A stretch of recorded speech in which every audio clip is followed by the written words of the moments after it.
It's Red Eye Radio. Gary McNamara and Eric Harley talk about everything from politics to social issues and news of the day. Whether you're up late or you're just starting your day, welcome to the show. From the Uniden America Studios, this is Red Eye Radio. Hello and welcome. He is Gary McNamara. I'm Eric Harley. Welcome to Soup Show Thursday. After Soup Show Wednesday, Gary, how are you? I'm doing good. So the judge says that Hunter Biden has to look for a job. Mm-hmm. Can you see his resume? Where do you live? With parents, 1600 Pennsylvania Avenue. So you're in your 50s and you live with your parents. But you're living at the White House. Yes.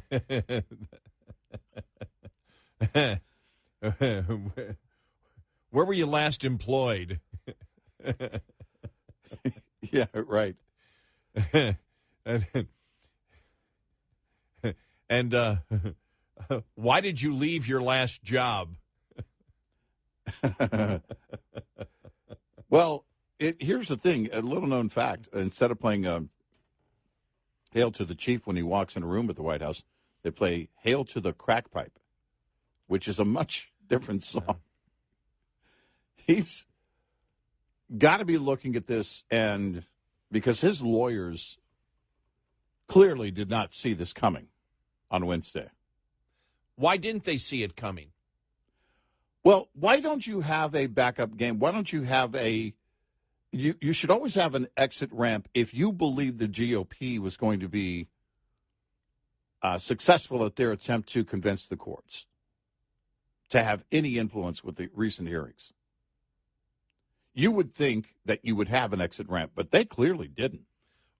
Well, why didn't they? They didn't, in my humble opinion, they didn't have an exit ramp because they did have a deal with the Justice Department. And it was, we're going to continue to say this covers everything. You can continue to say, no, we're investigating it, so you can delay and procrastinate in giving any information to the Republicans, and we will just hope that the judge won't ask any questions and will rubber stamp the deal. You know, you and I, the first thing that you and I said when this deal was done was when they announced, not when the deal was done, but when they announced the deal was, well, wait a minute. They said they're continuing the investigation.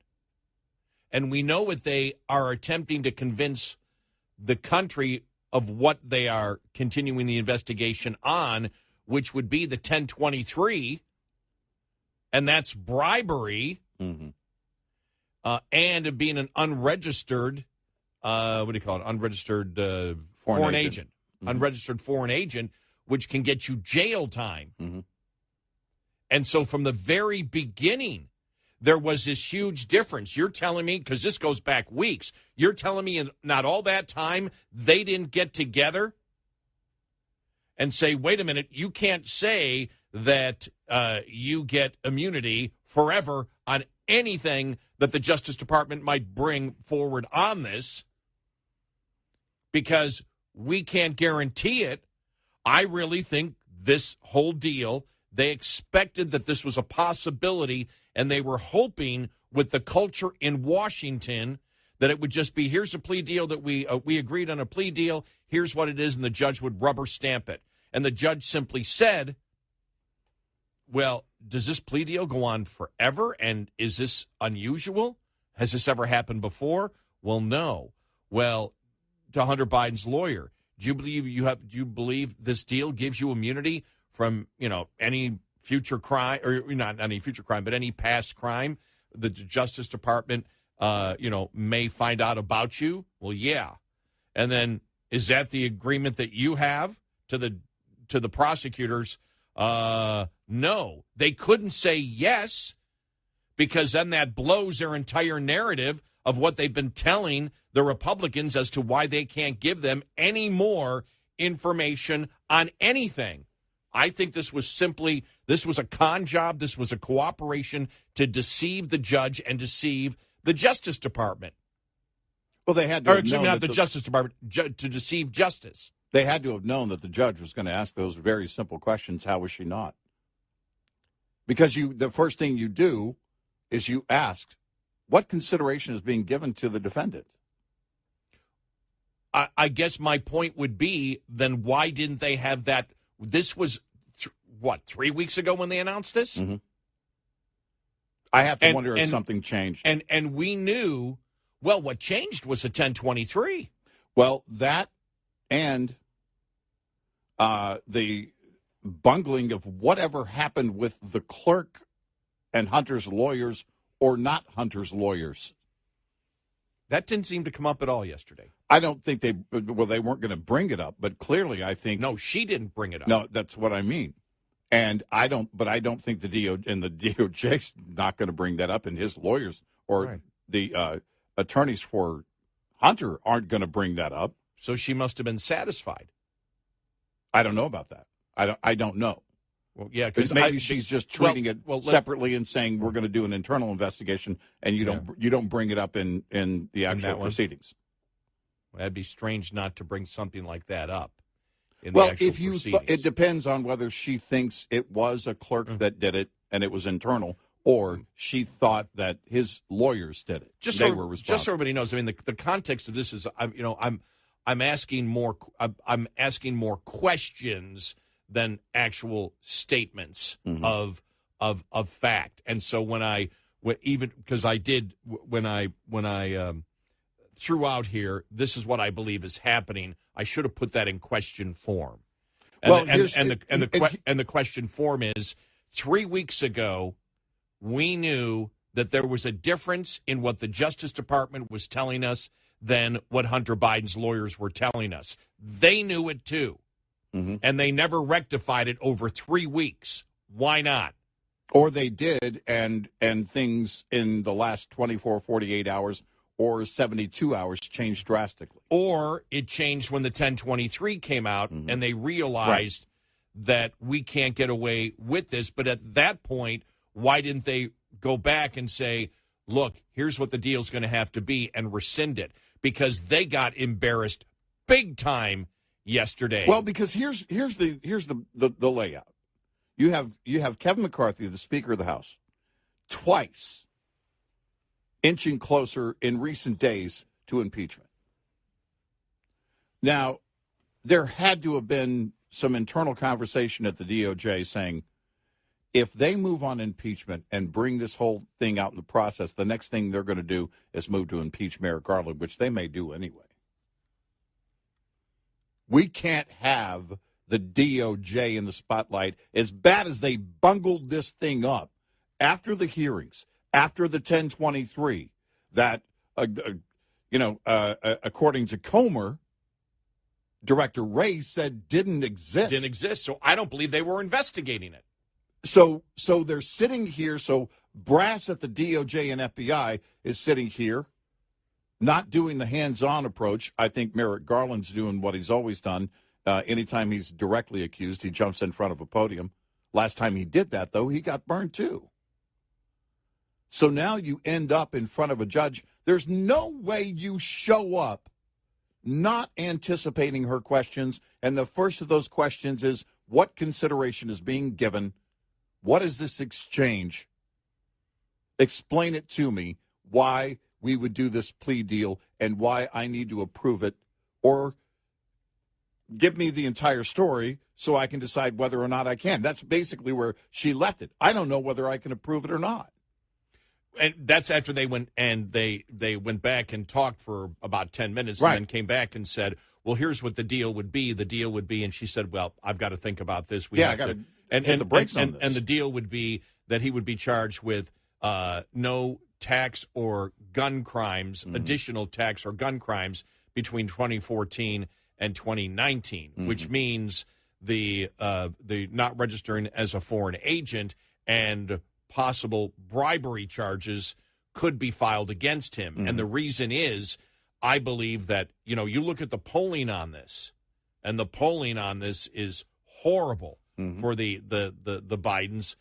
Even as we've said, 37% of Democrats in the poll that was out, maybe about 10 days ago, even before a lot of stuff happened last week, came out and showed that the majority of the public and 37% even of Democrats believe that this administration is corrupt. And so anything they're trying to sell isn't working. You know, the Karine Jean-Pierre, and we'll get some of the audio from that yesterday, was, I don't know what was worse, Karine Jean-Pierre yesterday or Mayorkis.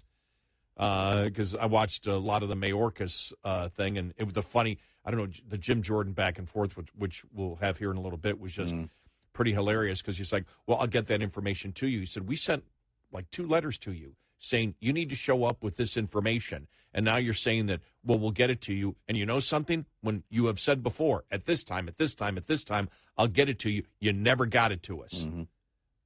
And so Mayorkis is basically just, you know, it's almost like saying, you know, we're going to mock.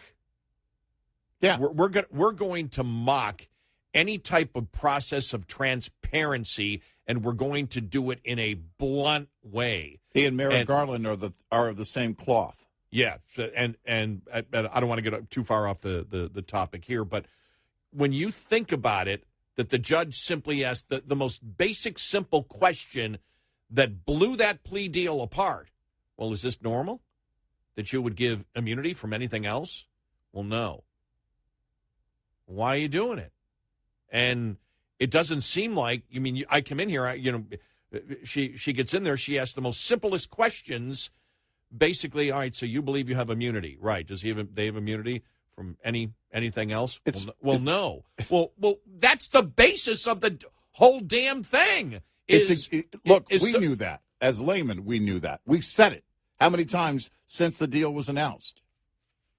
The first question she's going to have is, what consideration is being given? What is he offering? What is he being given? That's always going to be the first question by a judge in a plea deal. Right.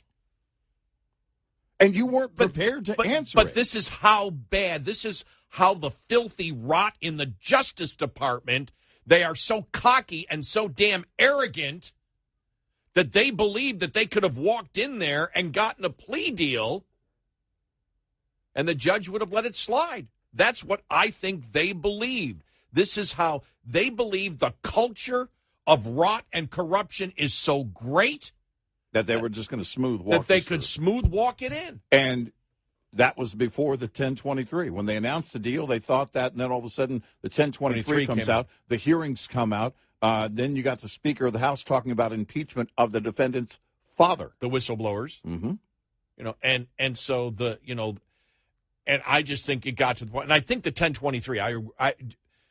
I agree with you on that. If that's where you're going, that the 1023 was the major thing, because at that point they're like, "Are you investigating this?" Right. That sort of. That came in the middle of that may have torn everything apart, because then you get to bribery, and you're saying this would. Yeah. You mean if you're investigating bribery of the first son, right? Whatever. Whatever he's called. The whole amicus brief thing. Think about what that is. Someone was trying to undermine the GOP's efforts here. Withdraw that filing. Someone with no authority, they had no authority to do that, calls the clerk, withdraw that filing. Which is what? Withdraw the influence, any influence there might be that might reach the judge on this deal. But I think that even falls short. Even without that, there was going to be influence on this judge and the DOJ, because the DOJ now had to choose a different approach, because they knew what the whistleblowers had. They knew and with the release of the FD 1023, they knew what the GOP had. Before that, they didn't know. We've been also saying that inside the Beltway, everybody's waiting and seeing what the whistleblowers actually are going to show. When that FD 1023 came out, when it was released. And that's the bribery document for people that don't know. They were throwing down a pair of aces on the table. Yeah. And the bluff is over. And the Justice Department knew that they could not come out publicly and state, no, we're going to ignore this. We really aren't investigating at all the bribery document. Yeah. They couldn't do that to the American. They could not win that argument Their bluff was called. In the arena of public it was over. opinion. It was over. 866-90 Red Eye. On a hot summer day, the last thing you want to feel is a blast of warm air when you turn on your air conditioning. A malfunctioning AC system will leave you uncomfortably shifting in your seat. Not to mention, it can affect the safety and performance of your entire vehicle and your productivity. Keep your AC system running smooth and your deliveries on schedule this summer with the following maintenance tip. Make sure the condenser on the front of your cab is clean and double check that your compressor belt is tight and in good condition. This report is brought to you by Shell Rotella. Shell Rotella, with advanced synthetic technology, is designed to help keep your rig running with more mileage and less maintenance. We'll be right back with more Red Eye Radio with Eric Harley and Gary McNamara.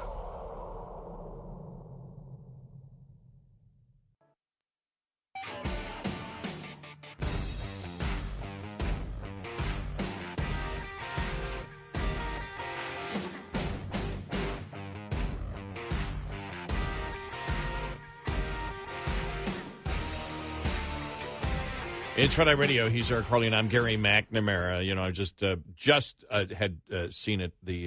By the way, he's Eric Harley. Did I say your name? Yeah. Okay, just want I to make think sure. so. Okay, I wasn't listening. Did that the other day. Forgot you were here.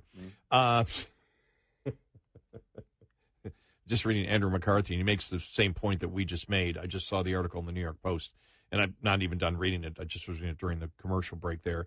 And he makes the same thing, that this is the evidence that, you know, you didn't have an adversarial relationship here. It wasn't the Justice Department against Hunter Biden making him plead guilty to the most serious crime. This wasn't adversarial.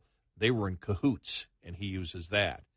They were in cahoots to give him the most minimum sentence possible and the maximum immunity possible. Otherwise, you don't ever come away with a deal like this, but they couldn't sell it.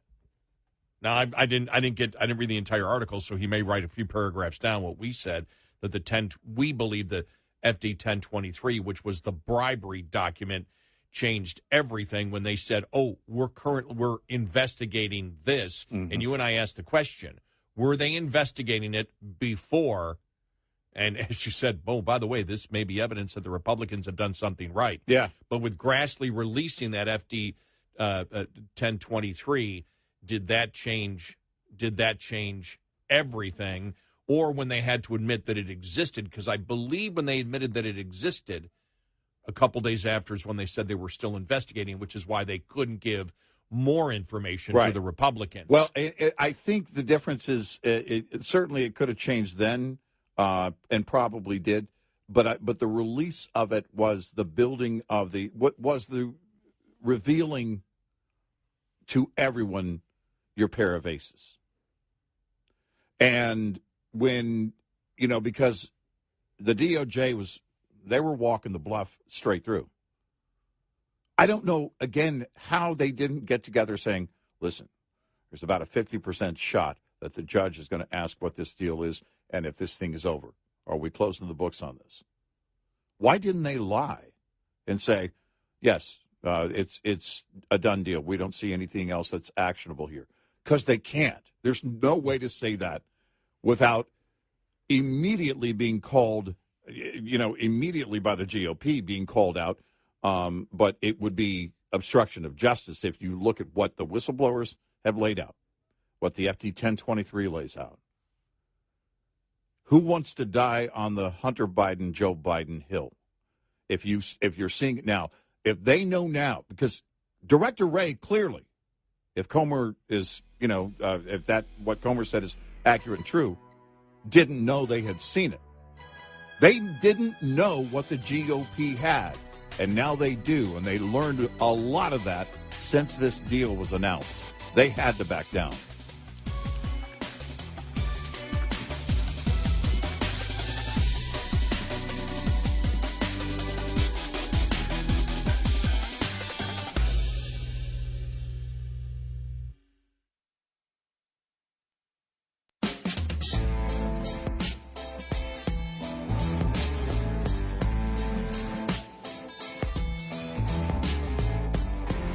You're listening to Red Eye Radio. from the Uniden America Studios. And he's Eric Harley, and I'm Gary McNamara. Good morning. Welcome. I had to go to my phone here. Here it is, Andrew McCarthy. The fix was in for Hunter until a hero judge stepped up. Now, Andrew McCarthy, if people don't know, is a Fox News contributor, wrote the book Ball of Collusion. Yeah. One of the first books really to tear apart the bogus investigation into Trump, that Trump colluded with the Russians. But he writes, if you're trying to pull off a corrupt deal, one that is actually political theater, but you are trying to masquerade as law, you better make sure the judge is in on it. And that's one of the things that you and I were talking about from the very beginning. We were like, well, wait a minute. One side is saying he's got broad immunity. Yeah. And from any future crimes or any past crimes that may have been committed, not any future crimes. charges. Yeah, any future charges, not future crimes. Yeah. Then again, maybe they wanted that deal too. No. We're gonna pardon Hunter, Joe, for any future crimes. If only there were a person powerful enough to pardon. Yeah, exactly. But if you're trying to pull off a corrupt deal, one that's actually political theater, but you are trying to masquerade as law, you better make sure the judge is in on it. And when it came to that little detail, the Biden administration dropped the ball. The judge instead did her job. That is why Hunter Biden's sweetheart deal bargain blew up in a Delaware federal court. Understand what was happening here. In every normal criminal case, in every legitimate investigation, you have adversarial parties. The defense looking out for the accused's interest, and critically, the Justice Department looking out for the public interest. That means government attorneys being appropriately aggressive in prosecuting lawmakers. In fact, Justice Department plea bargain standards generally call for requiring the defendant to plead guilty to, at a minimum, the most serious, readily provable charge. The Biden investigation is continuing, even expanding, but we already know the Justice Department could have already proved serious tax felonies involving more than $10 million in income and a gun offense carrying a potential 10-year sentence. Alas, there's nothing standard about the Hunter Biden case. That's because the parties are not adversaries. They are in cahoots. Wow. Thus did the president's son and the president's Justice Department conspire to orchestrate a plea deal that would allow Hunter Biden to escape prison and be given immunity from future prosecution over the Biden family business of cashing in on President Biden's political influence and allow the Biden administration to pretend that with independence and integrity, the president had allowed his Justice Department to prosecute his own son. On the egregious facts already known about Hunter's conduct in the family Biden business, there would have been no way to consummate such a deal unless the judge was in on the scheme. You know, in the back of my mind, when I was thinking about it earlier this week, and I thought to myself, well, if the judge rubber stamps here, then she's part of it. She's part of the rot. And there's no way you're not, because there's no way she doesn't break this down and ask those questions that she was asking yesterday.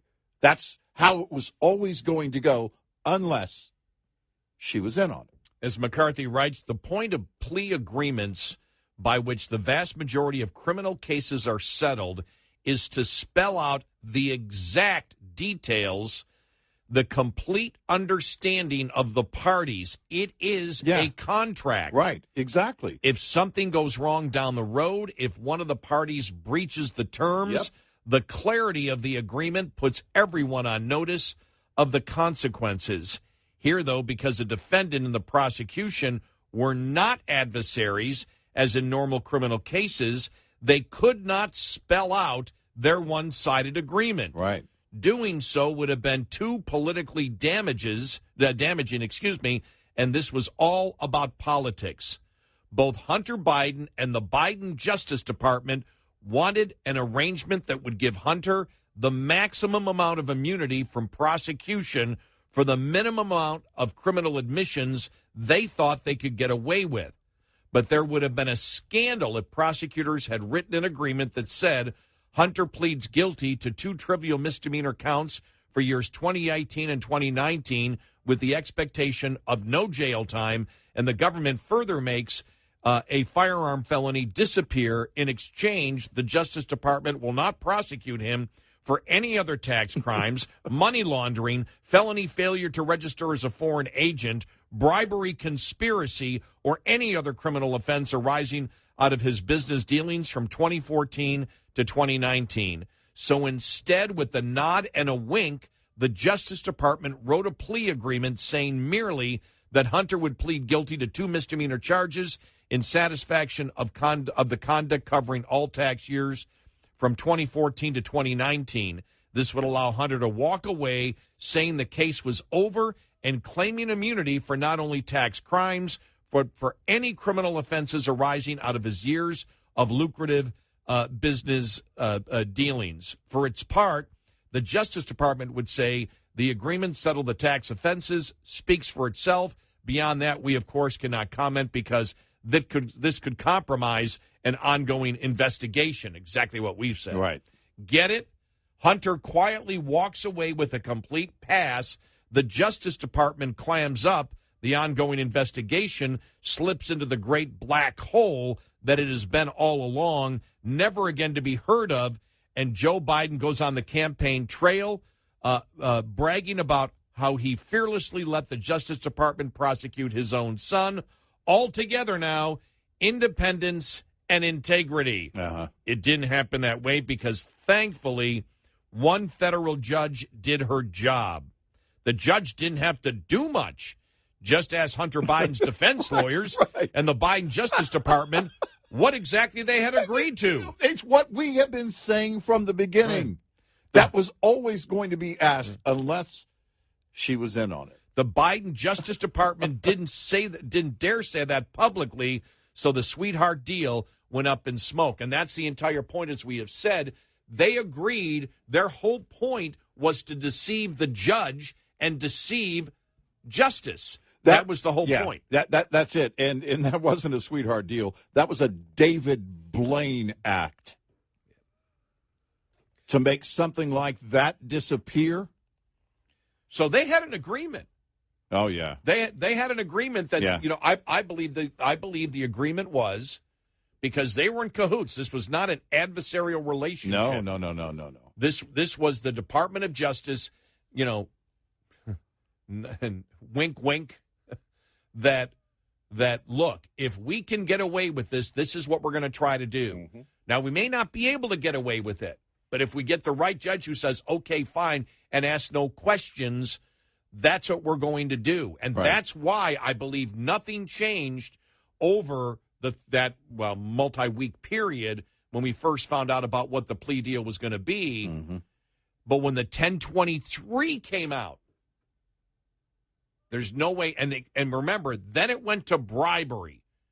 They thought public opinion-wise, okay, register as a foreign agent. What the hell does that mean? The public doesn't understand what that means. Right. Bribery, the public understands. Yes. And I believe that was really the change. But that was the whole point.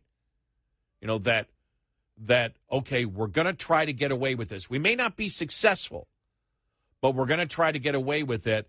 But if the judge questions it, we cannot publicly say that you have broad immunity forever on any crimes committed between 2014 and 2019. Not when it comes to the crimes that Andrew McCarthy just talked about. Money laundering, bribery, not registering as a foreign agent. Sorry, that's what we'll do. We'll never charge you. We'll never investigate this. That's our word to you if the judge allows this to go through. But if the judge questions it, we cannot say it publicly. What kind of filthy rot is inside the Justice Department. I mean, it's, this is the thing. The juxtaposition of what happened yesterday and then going back the day that it was all announced shows you, if you look at everything that happened, look at the Justice Department. They announced this deal a few weeks ago. And then what happened yesterday? They got called on it. This is, on a grand scale, a lot like what happened to Director Wray. We've already seen the 1023, dude. Oh, you mean that 1023? Oh, yeah. Yeah, I'll bring that. And then they lay it out. They thought they could get away with it until they learned what the whistleblowers had and had seen what they were going to say, obviously, and what that 1023 now in front of all of Americans said. And that should show you, because if it had not been for those events in the last few weeks, they would have tried to cakewalk this whole thing right through that courtroom. And it would have been, as Andrew McCarthy was laying out here, it would have been the same, thing that we kind of said might happen. Well, we don't want to compromise any future investigations and don't want to, we're so, blah, blah, blah, blah, blah. And you just lie to the judge.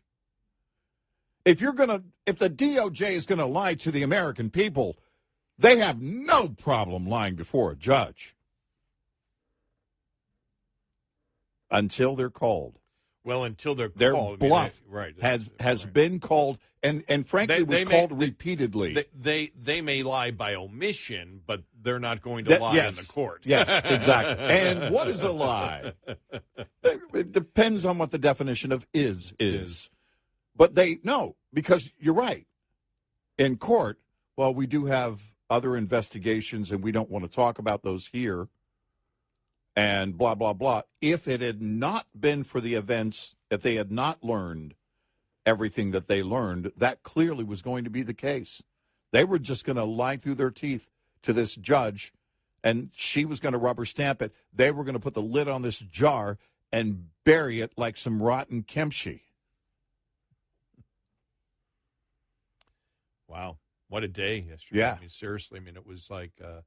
And that's even reading. I mean, we said it, but even reading Andrew McCarthy it's hilarious. I mean, the judge didn't have to do anything. Right. Just ask a simple question. So this is the agreement. You believe this. Do you believe that? No. Well, then she actually gets herself off the hook from the political thing of it. Right. Because she's simply saying, she's doing her job. I'm not. You can't agree. You don't agree on what the plea deal is. Right. I'm just doing my job. I'm just asking questions, which you're always going to ask in a situation like that if you're not in on it. And we sort of agree on this, that if the deal had gone through, it's almost you look, that would have been damaging, I think, because the public knows. Yep. The public understands, the majority of the public, what's going on here. But not going through did just as much damage because it opened up. Yeah. It clearly opened up that path where people can see the stinking rot inside of the Justice Department and how corrupt the Justice Department under Merrick Garland is. And there's two things that I hate. I hate good law enforcement that does their job that is demonized, as we have seen. Mm-hmm. And I hate stinking rotten law enforcement that does the opposite of what their oath tells them to do, the oath that they have taken, that they've sworn to do, and they do the opposite. Corrupt law enforcement. Yep. And Merrick Garland is at this moment, the nation's top cop. He is it. 866-90 Red Eye. Coming up, more with Gary McNamara and Eric Harley. It's Red Eye Radio.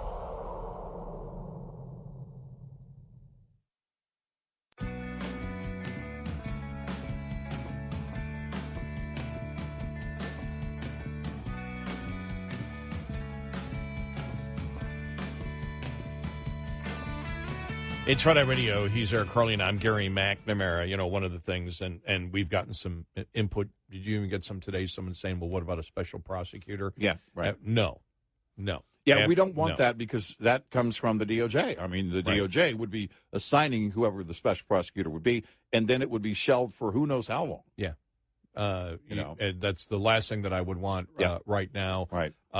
People say, the Republicans looking at it is political. Well, so is the Department of Justice now. Yep. There's no difference. And exactly. What you're getting from the Republicans is not Republican allegations, but actual evidence that comes from Hunter Biden, the whistleblowers, and the Treasury Department.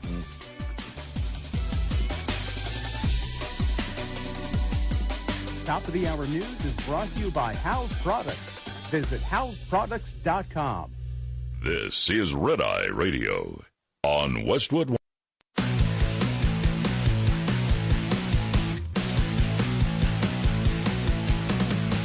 Now, it's Red Eye Radio. Gary McNamara and Eric Harley talk about everything from politics to social issues and news of the day. Whether you're up late or you're just starting your day, welcome to the show. From the Uniden America Studios, this is Red Eye Radio. And he's Eric Harley, and I'm Gary McNamara. Good morning. Download our Red Eye Radio app today. Listen when and where you want if you can't listen live overnight. You know, I'm thinking, let's just play some random audio, okay? All right. Why not? Yeah, we can do that. You know? Yeah. Why not? It's almost Friday. Yeah. We can sort of... Well, the news and the Biden administration is making it very easy to just mail it in. We really don't have to work. Yeah. You know, when I had a golf lesson today, and as soon as I done with the golf lesson, that's when I texted you. I went to my car and saw that the plea deal had fallen apart. Mm-hmm. And I wrote to Eric, show's done. Yep. Yep. Thanks, Hunter. Don't have to work anymore. It's really nice, get up in the morning, have the cup of coffee, have a golf lesson, walk back into the car, turn on the air conditioning to cool off a little bit. And it's read the latest on Hunter and Joe, and then it's like, go right. Read the headline, go, oh, show's done. Yeah. We're done. Eric, show's done. It's like, But let's just play some random. Okay, it's not random. let's play. I'm just going to blindly click on something on the screen. Blindly, and what's this? Karine Jean Pierre. Is it Pierre? Okay. Here we go. Have you seen the president since Hunter Biden showed up in federal court, since the deal fell apart? Did he have any reaction that he has agreed to allow you to share with us? So I'll tell you this, and I'll repeat this as what I said at the top, which is the president loves his son. The president and the first lady love their son, and they support him as he's rebuilding his life and trying to move forward. I have not spoken to the president today. He has been busy continuing to work on behalf of the American people, as he does every day with internal meetings, and so I will leave it there. Okay. Let's see what else we can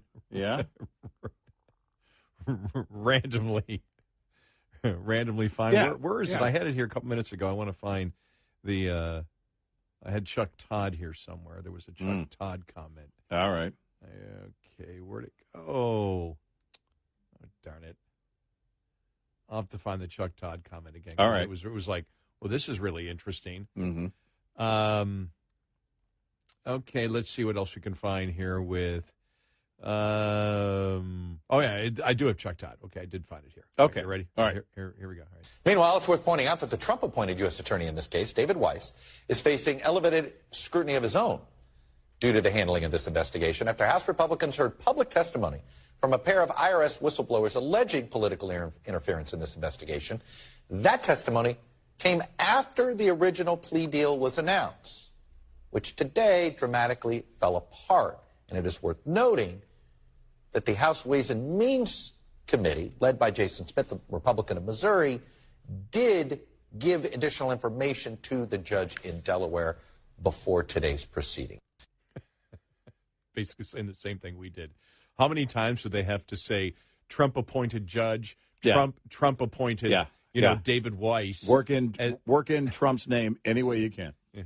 Yeah. Well, I mean, that's the whole point that they're trying to say they're fair. Well, as I think I was actually Chris Christie who said it. I don't care who appointed anyone. No. Are they following the law? Are they doing the right thing? Yeah. And as we know, I mean, yeah, Trump might have allowed Weiss to stay, as we know. Right. But the judge may be the Trump appointed judge, Mm-hmm. but it got the support of the 2 Democratic senators from Delaware. Yeah. So, Right. But they're the ones that are. We don't care about that. They do. Right. They really care about that. Mm-hmm. Let us go to. Oh, okay. I got to go to this one too because we're going to talk about this later on. And Okay. this is sort of random. This is the Mayorkis hearing yesterday. Here we go. So we arrive at an inevitable conclusion that I do not take lightly. Secretary Mayorkis, you must resign. Will you resign? No, I will not. I am incredibly proud of the work that is performed. I understand. In the Department of Homeland Secretary Mayorkis, if you will not resign, that leaves us with no other option. You should be impeached. Yeah. There you have it. And you want to have an oldie but goodie? Yeah. This goes back to I think it's 2019. Okay. Yeah, and this is Biden responding to a farmer who asked about his family's corrupt foreign business deals. Yeah. Okay. And I just the RNC posted this the other day. You know, they've just so people have background that when this has been brought up before. But you, on the other hand, sent your son over there to get a job and work for a gas company that you had no experience with gas or nothing, in order to get access to the president. So you're selling access to the president just like he is. So You're a damn liar, man. That's not true. And no one has ever said that. No one has heard that. I see it on the TV. You see it on the TV. No, I know you do. And by the way, that's why I'm not sitting to it. I don't like it up and no, let him go. Let him go. Look, the reason I'm running is because I've been around a long time and I know more than most. And the audio's pretty bad, but he called him a damn liar, and then afterwards called him fat and too old and challenged him to an IQ test, and that was the push-up contest. Yeah. That's where that came from. That was Right. the push-up contest. Right. Hasn't challenged anyone to a push-up contest lately, has he? No. And let's go to this final one here. All right. Okay, with Karine Jean-Pierre yesterday. Months ago, you said that nothing has changed when you were asked about the president's previous remarks on his son's business dealings. But the language has, in fact, changed. So I just want to clear this up once and for all. The president has previously said that he has never discussed overseas business dealings with his son. But the White House now says that the president has never been in business with his son. So why the updated language? Which statement is true? Or is this semantics and they're both true? As I stated on Monday, when I was asked this question multiple times, nothing has changed. Nothing has changed on this. Nothing has changed on this. And so could ask me a million different ways on this question. Nothing. And she still won't answer it. Yeah. I'm still going to say nothing has changed when clearly everything has changed. Everything has and changed, I I'm still know. going to say nothing has changed. And also, by the way, is this your card? That's, they keep trying these stupid magic tricks. And she's horrible. But she's really going through her folder. Oh, yeah. I mean, she's just going through it. It's like, it's Nothing's changed. Nothing's going to change. Nothing's ever going to happen. It's not going to happen. Nothing's going to happen. Nothing.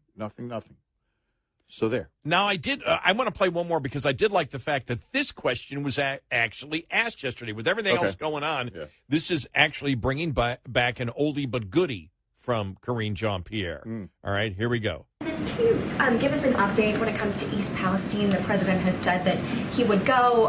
He has not yet. And also, Governor Mike DeWine asked the president to issue a major disaster declaration a few weeks ago. Is that something the president is going to do, and if so, when? So on your first question, the president intends to go. Don't have a time or a date to preview at this time.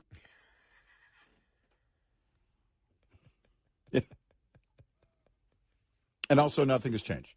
Trump should go again. Yeah. You know, here's the thing. She is right. She's not completing the sentence. Nothing has changed out of their playbook, which she clearly has before her. Yeah, it's weak. It really is weak. But, you know, I guess it's your only play. You're just not going to talk about it. You're simply not going to address it. Nothing has changed. We've already talked about it. Nothing has changed. Nothing's going to change. Doesn't matter what changes. Nothing will change. All right. You can change what you want to change. One more. But this won't change. One more. Mm-hmm. John Kirby. On does the United States believe that there may be life outside of Earth? Okay. After that hearing today. That's okay. What a bust that hearing was. Oh, my gosh. Yeah. Yeah. I mean, what a bust that was. Well, what I hear is what I hear. No, when the president tells me there's aliens, then I'll start paying attention. Yeah, that's what I was telling you in the pre-show meeting. We'll know when the president is part of the announcement. That's when you'll know we've learned something. Here we go. Does the United States believe that there may be life outside of Earth? I don't have a position on that one way or the other to speak to today.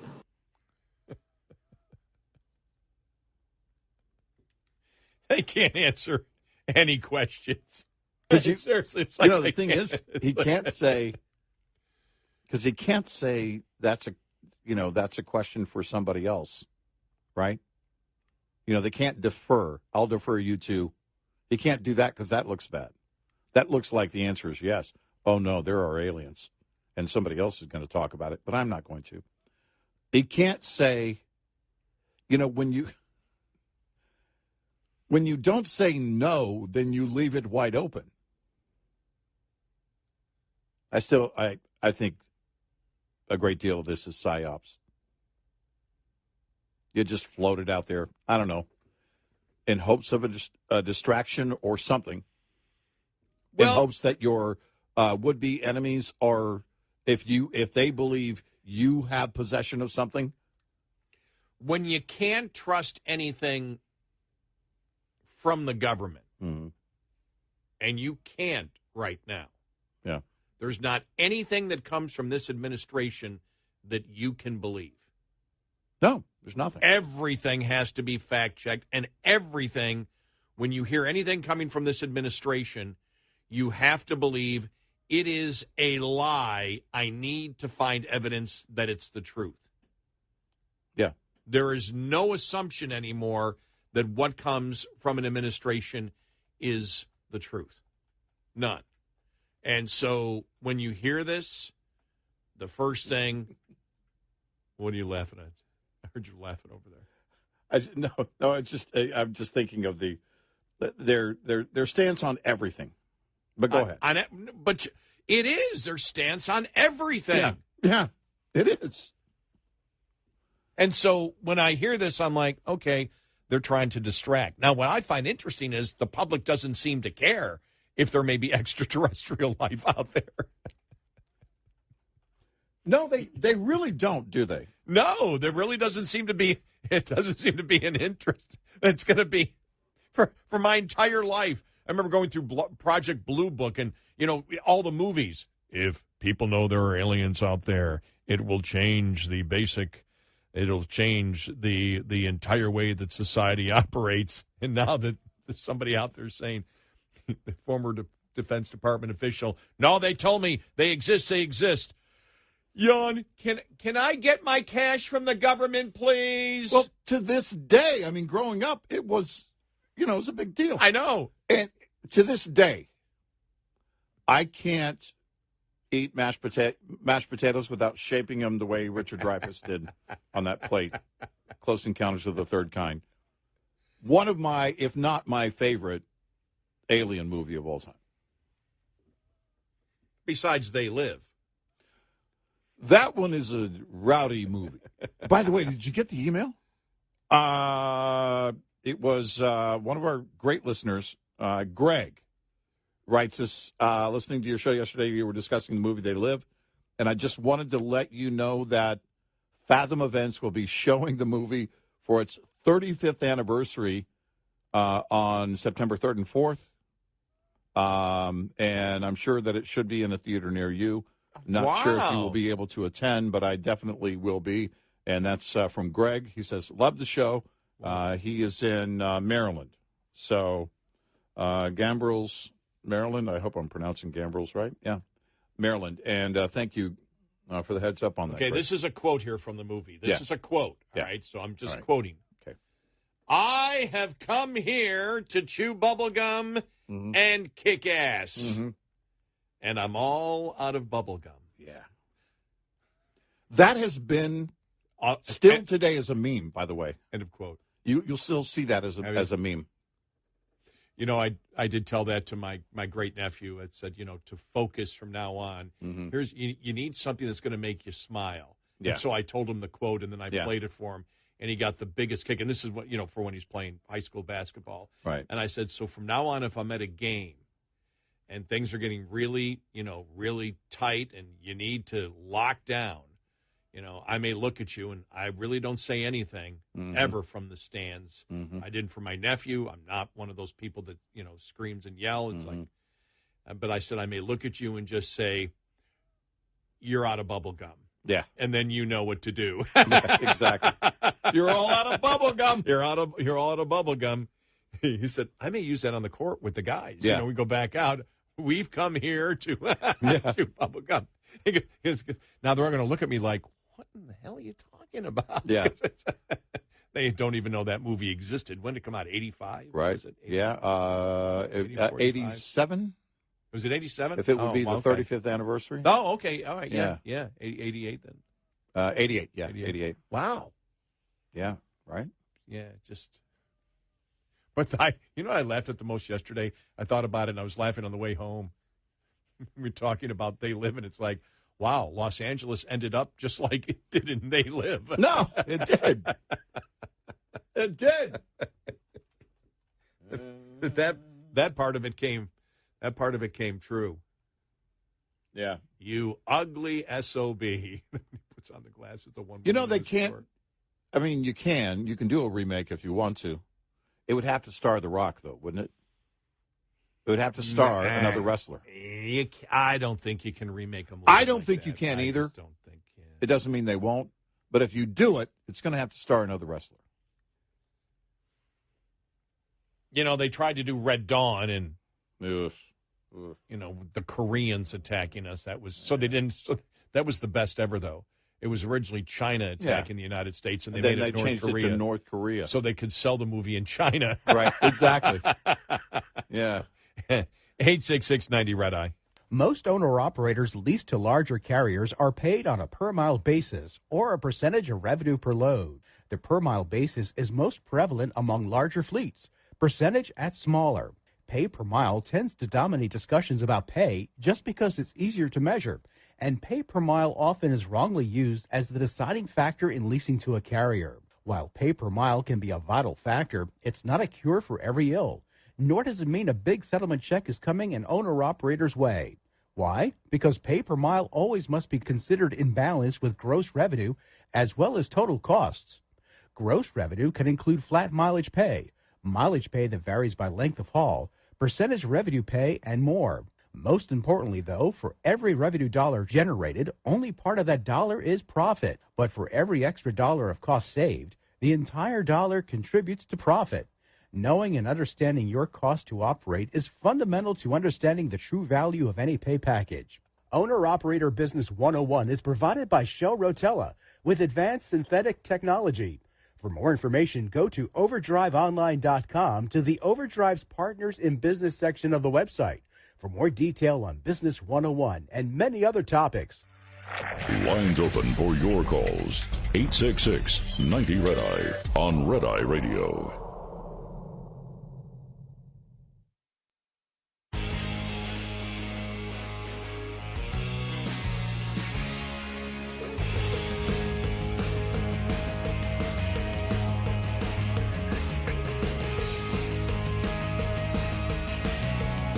It's Hot on Radio. He's Eric Harley, and I'm Gary McNamara. Now, the next time that Hunter Biden will be before the judge will be a month from now. Yeah, right. And so, they did sit and take a 10-minute recess, and then, came up with a new plea deal, and the judge says, the judge doesn't automatically accept a plea deal. Right. It's like, okay, we need to study this, send more briefs, bunch of stuff. We'll meet again back in August. Mm-hmm. We'll talk more. Coming up.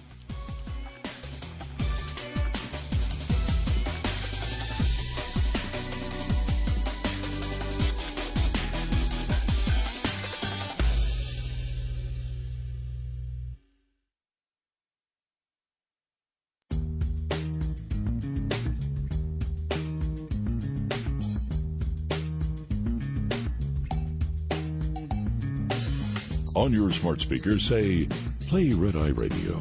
And, if you're really nice, she might. Red Eye Radio.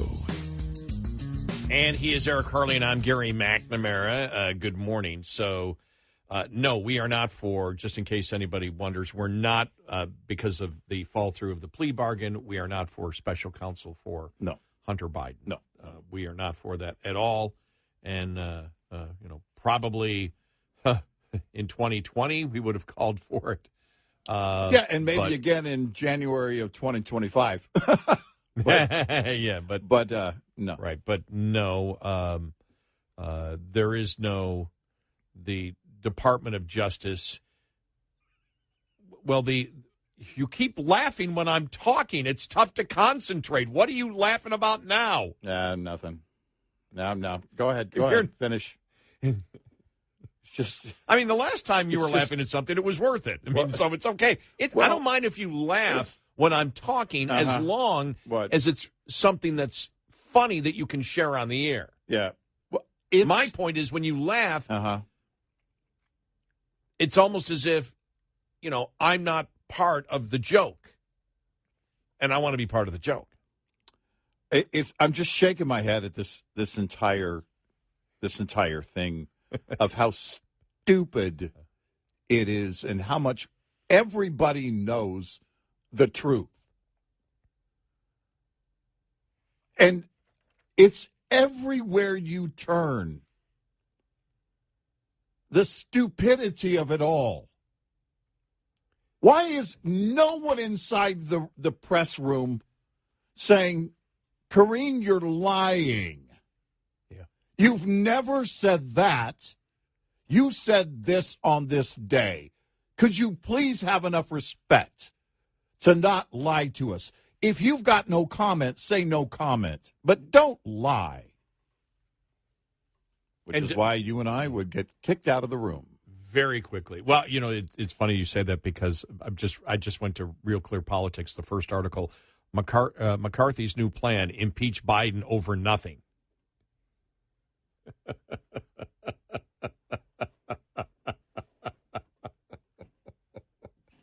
There's nothing there, and the thing is, with everything going on, and remember, Deven Archer, you saw the story today that they report that he's in hiding before his testimony. I did see that on Monday. And think about this before they even bring this up again, before they even come back to see the judge in August. Deven Archer's going to testify. What else is the Republicans going? When you think about how everything has escalated in the last month, what else are the Republicans going to bring to the table before we get to the end of August? Well, okay, so, no, that's absolutely it. So here's the question. Because we had a number of listeners bring up the whole special prosecutor thing. No. We don't support that. But is that their only move right now? I would think so, because if you wish to put a stall on it and correct the damage, because damage was done yesterday to the Department of Justice. Oh, yeah. And again, when you read, for example, here, Heather Parton from Salon, McCarthy's new plan, impeach Biden over nothing. Everybody knows that's a load of garbage. And as you said, you're laughing because everybody knows what the truth is. It's just stupid that we all know the truth and everybody's tiptoeing around it. Yeah. And so, but it was damaging because it showed the rot inside of excuse me, let me make sure I say it the correct way with a little bit more emphasis, because I really can't curse unless I quote from a movie, the filthy rot inside of the Department of Justice and the FBI. We have seen it's been clear, and we're talking about the management. Yeah. Because remember, this is what the whistleblowers brought forward, and nobody debated it at all.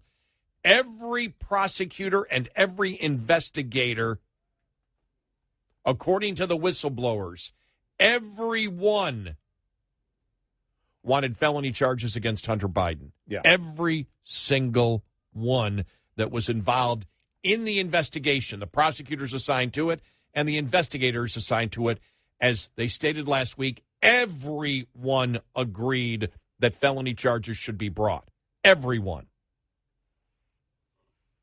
And then we get to what this deal was, which shows basically not an adversarial relationship between the Department of Justice and somebody who has willfully evaded taxes, but what you saw was collusion between the prosecution and the defense.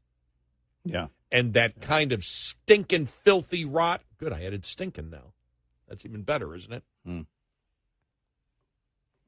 Or I could go back to what you used to say, the heaping, steaming pile of filthy rot from the Justice Department was made clear yesterday. Because everybody was asking it.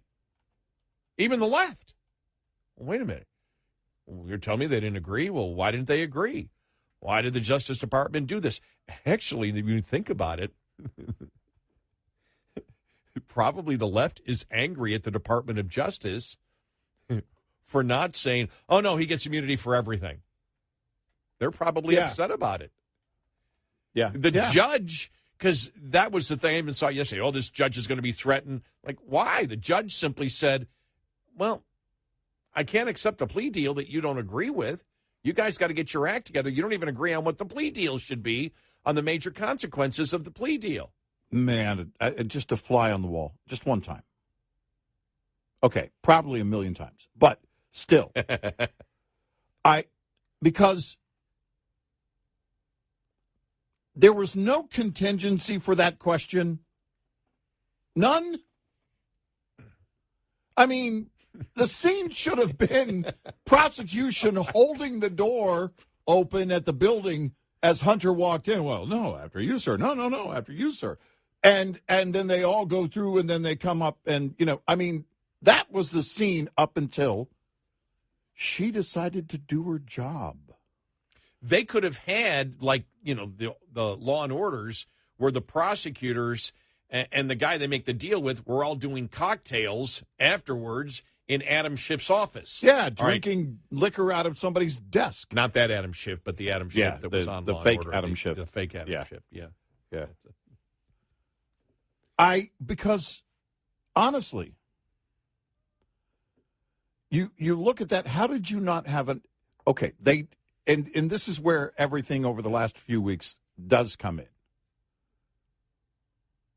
Because the answer in my mind, it could only be that, because when you come up with a scheme, you do plan for contingencies. Okay, she's going to ask. Well, now it's known everything else that's out there because of the whistleblowers, because of the FD 1023. Now it's all known. And there was no way it wasn't going to get to the judge, regardless of who appointed the judge. And if that had not happened, and they were counting on it not happening, and we've been saying, I don't know how many times I said it, there are pretty much all of the insiders inside the Beltway were wondering what the GOP had, but they didn't know. They were wondering what the whistleblowers had. They didn't know. Director Wray of the FBI didn't know. So that tells you that prosecution likely didn't know, and they were counting on a big nothing burger coming from the GOP, because quite often it is. They were counting on the whistleblowers falling short on their goals, and then walking through this whole thing and being able to say to the judge when she did ask that question, well, there are ongoing investigations, but we don't believe there's anything actionable in terms of the defendant going forward. And they could say that, which is a lie, but it's one of those lies that it's kind of a big umbrella lie. There's a lot you're leaving out, as you mentioned. It's a lie by omission because you don't have to, in that case, include a lot of details. And you're hoping that's as far as it's going to go. Boom, rubber stamp, and you're out. Right. You just don't put it in the plea deal. You just don't mention it. Right. You say, here's what we're doing. Right. And then it's a wink, wink, nudge, nudge. For the sake of expediency, right. Blah, blah, blah, blah, blah. And we believe that there is nothing else to act on. We believe, no. You actionable. You don't even say that. You just put this is the deal. Mm-hmm. And you just don't mention it. You don't mention the fact that, okay, there's no other crimes or anything like that. You just you don't do anything that would make the judge question it, except for the fact that the defense and the prosecution made it clear as soon as the deal was announced that they disagreed. Think about it. They cut their own throat, but in the deal, that's why she asked the question. Are you under the impression that you have full immunity from everything? Yes. Prosecution? No. She didn't see it. She was asking the question based on what she was observing, not that they had that from what I know in their brief. No. That's and I wasn't making that point. But my point too is that without everything that transpired over the last few weeks, they thought that they were going to be able to walk through this and they were going to get the rubber stamp and they were going to be able to just blatantly lie and get away with it. New York Times' Glenn Thrush reported Wednesday that the unusual plea deal had offered Hunter Biden broad immunity from prosecution in perpetuity. Thrush reported that the judge was highly skeptical of the plea deal, questioning why it had been filed under a provision that gave her no legal authority to reject it. When she asked Leo Weiss, a prosecutor, if there was any precedent for that kind of a deal being proposed, he replied, "No, Your Honor." She then questioned the discrepancy between Hunter Biden's lawyers repeatedly casting the deal in public as the final chapter of the 5-year inquiry into Hunter and the government's position that the Biden investigation was ongoing, which means she's paying attention to the news. That's what happens when you're focused more on your bong than you are your clients. By the way, I was thinking, too, is when I was coming into work today, what were they expecting the judge? And I go, they probably just thought she was drunk and high, too, like everybody else. Yeah, right. Everybody's high. Yeah, we're all smoking weed. Yeah, we're all just smoking weed. This will be easy. I thought about that coming in. I go, from yesterday's show. Right. But Weiss confirmed that the investigation was ongoing and said if the Biden's team thought otherwise, then there's no deal. But they knew it because they were public on it. Mm-hmm. They were public on it from the very, very beginning. And so you sit there and look, and it was wink, wink, nudge, nudge. It was like, look, if she brings it up, we're going to have to confront it and say there is no deal like that. Yeah, but if she doesn't bring it up, it just goes through. And then, as Andrew McCarthy says, the investigation just gets dropped into a black hole. Right, but exactly. They keep using that excuse as a reason not to provide any evidence to the Republicans. We also asked the question over the last few weeks, does the judge, how much authority does the judge have in a case like this to accept or not accept the plea deal? So when you think about all of it, that implosion yesterday tells a story. Yeah, it does. Great point. It tells we've talked about special prosecutors like Durham. We said, look, even if nothing comes of it and nobody goes to jail and the indictments fall short, the story will be told. But yesterday's Soup Show told a story about the DOJ, about, I think, things that the judge may have learned, but maybe not. Maybe that was all. It was just doomed to fail to begin with, that they thought that they were just hoping this judge wouldn't bring any of it up. Nothing. And just rubber stamp it. The deal is the deal. And I don't have to get into the questions. We were asking again. You and I watched a couple of episodes of Law and Order. We're laymen here.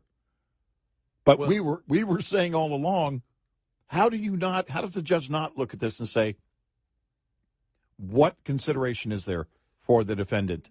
Well, what is he offering prosecution? You made a great point that the judge, their hope was the judge would not ask a question about something that's not in the plea deal. Right. But the fact is, from the very beginning, day one, the Hunter lawyers are out there saying, no, this ends it. And, from what we know, we've got immunity. And then you heard from the prosecutors, then, especially after the 1023, after they admitted that existed, well, no, there's an investigation still going on. We're still investigating it. Well, the judge read that and saw that in the news. Yeah. So she questioned, well, this isn't in it. Do you believe you have immunity from anything you've done between 2014 and 2019? That's our understanding. Prosecution? No, that's not our understanding. At that point, they had to address it. Everything fell apart at that point because they thought they were walking through with ironclad deal. 866-90-RED-EYE. Get in touch with Red Eye Radio, toll free at 866-90-RED-EYE.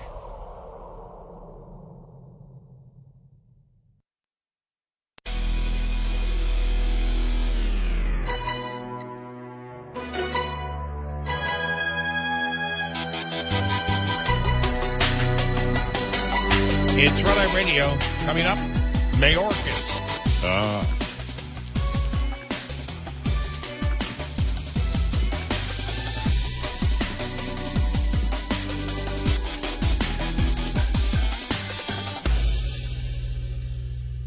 This is Red Eye Radio on Westwood.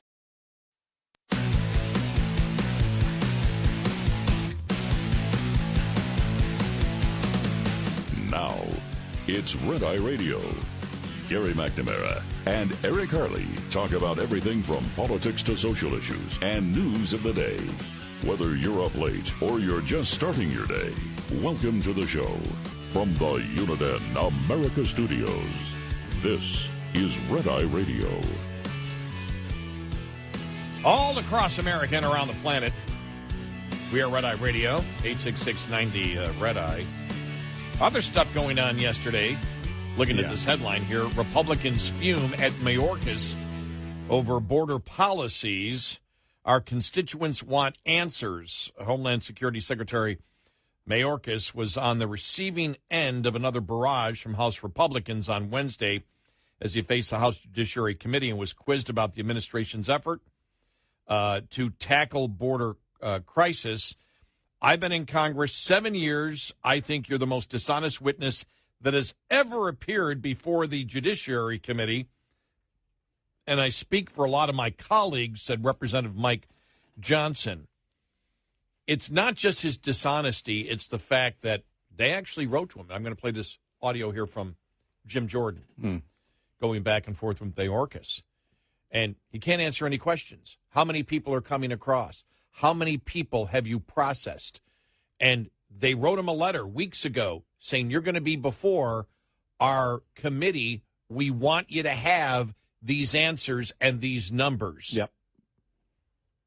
Because when you tell us that I will get you those numbers or I'll look into it, we don't get the numbers. Right.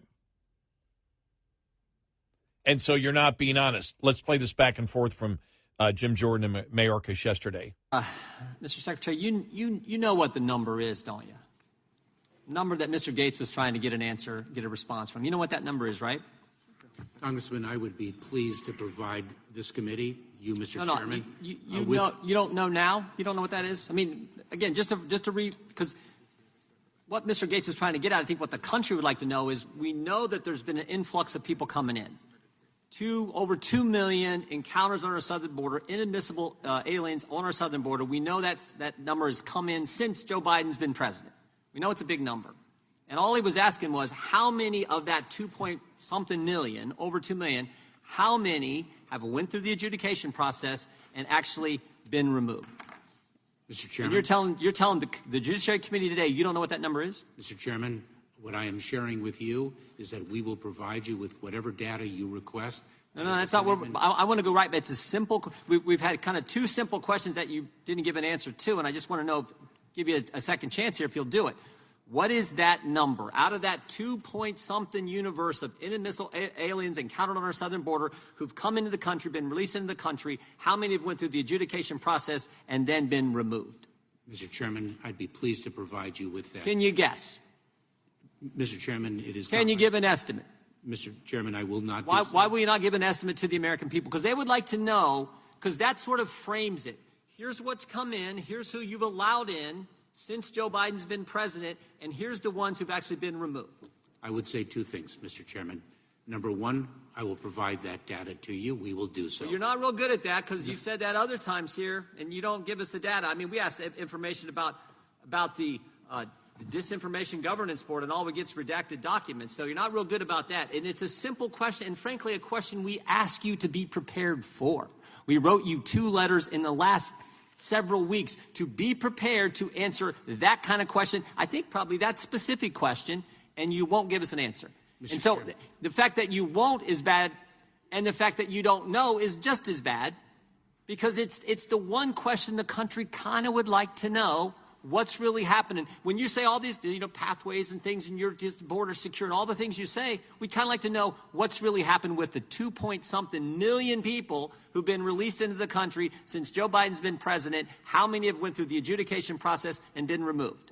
So now simple question. So now I have 3 points. 1, we will provide the data to you. God bless 2, you. we've been waiting, but God bless you. I hope you do it this time. 2, we have been cooperating with this committee. We have made countless documents and people available to you. We have provided briefings. Yeah. And here's what those by the way, just so you know, I'll let you finish with your third point. Here's what those documents look like. Here's the one you sent to us on when you formed. It's policy and responsibilities in the department's information manipulation mission. That sounds scary enough. Information manipulation mission, and it's all redacted.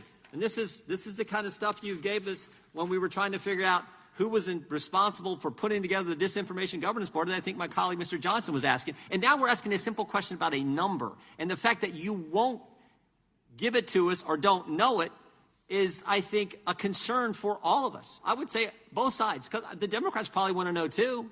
They probably, that's something that should be so obvious, and you won't communicate to. Make your third point. Mr. Chairman, we'll provide that information to every member. Will it be like this, or will it be a real number? Will it be like that?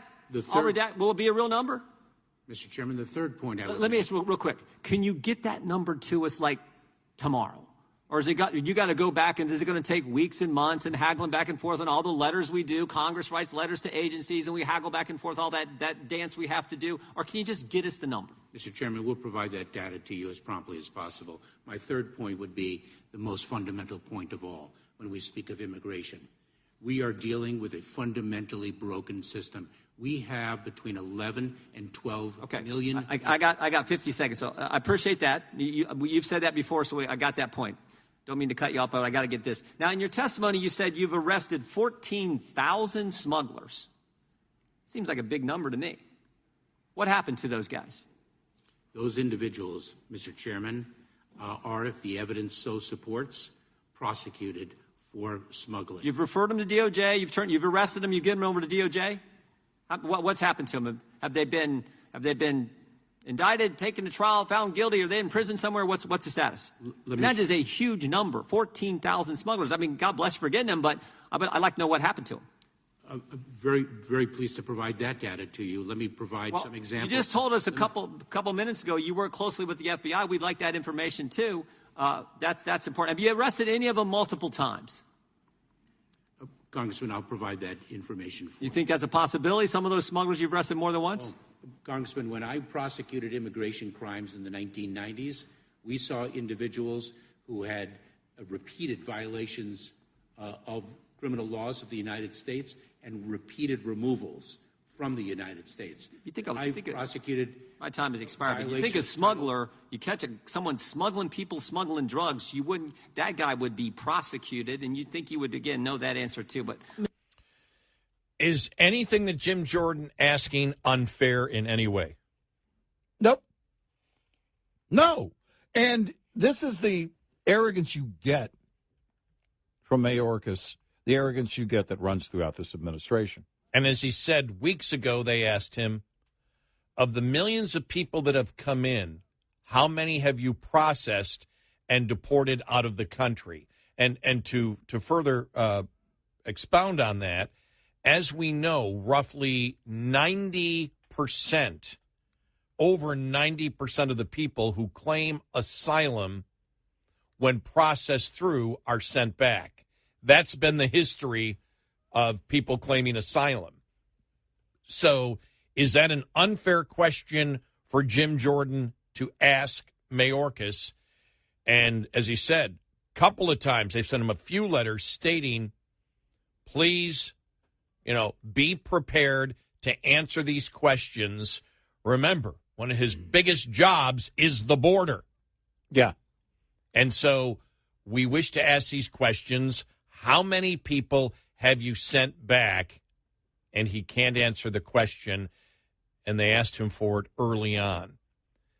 Why doesn't the Department of Homeland Security wish to promote that number? Because it's incredibly low? I guess that would be a possibility, would it not? I'm just exploring options or possibilities here. It could be a wide range of things.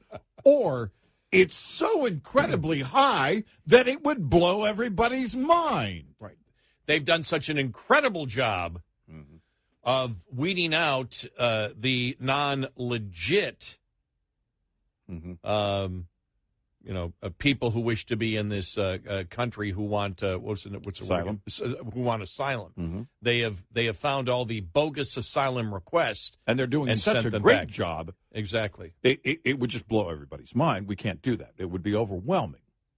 The American people wouldn't be able to handle how great of a job we're doing. Yeah, that's an outlier of a possibility. The entire thing is the arrogance and defiance. This is defiance. This is the smug attitude you get from everyone inside this administration. You're not going to tell us how to do our job, Jack. And I think it's interesting that they can't answer any questions on the things that they say the American public approves of them doing. Right. But across the board, they can't answer any questions. Nope. They won't answer any questions. They won't. They won't provide any statistics. They won't provide any details. And I could see the audio of Jim Jordan holding it up. Goes, here's the disinformation board. We asked for it. Here's what we get. And you look at it, 99% of it's redacted. Yeah. They send them a whole redacted. Here's your answer. Yeah. Well, we cooperate, and we sent you the information. It's all redacted. It's all redacted. That's no information at all. Yeah. And they play this game over and over again, just like the Department of Justice playing their games with Hunter Biden. Well, I almost expect Mayorkis to say, I plead the fifth, which wouldn't even apply. Or would it? Because it's criminal what they're doing.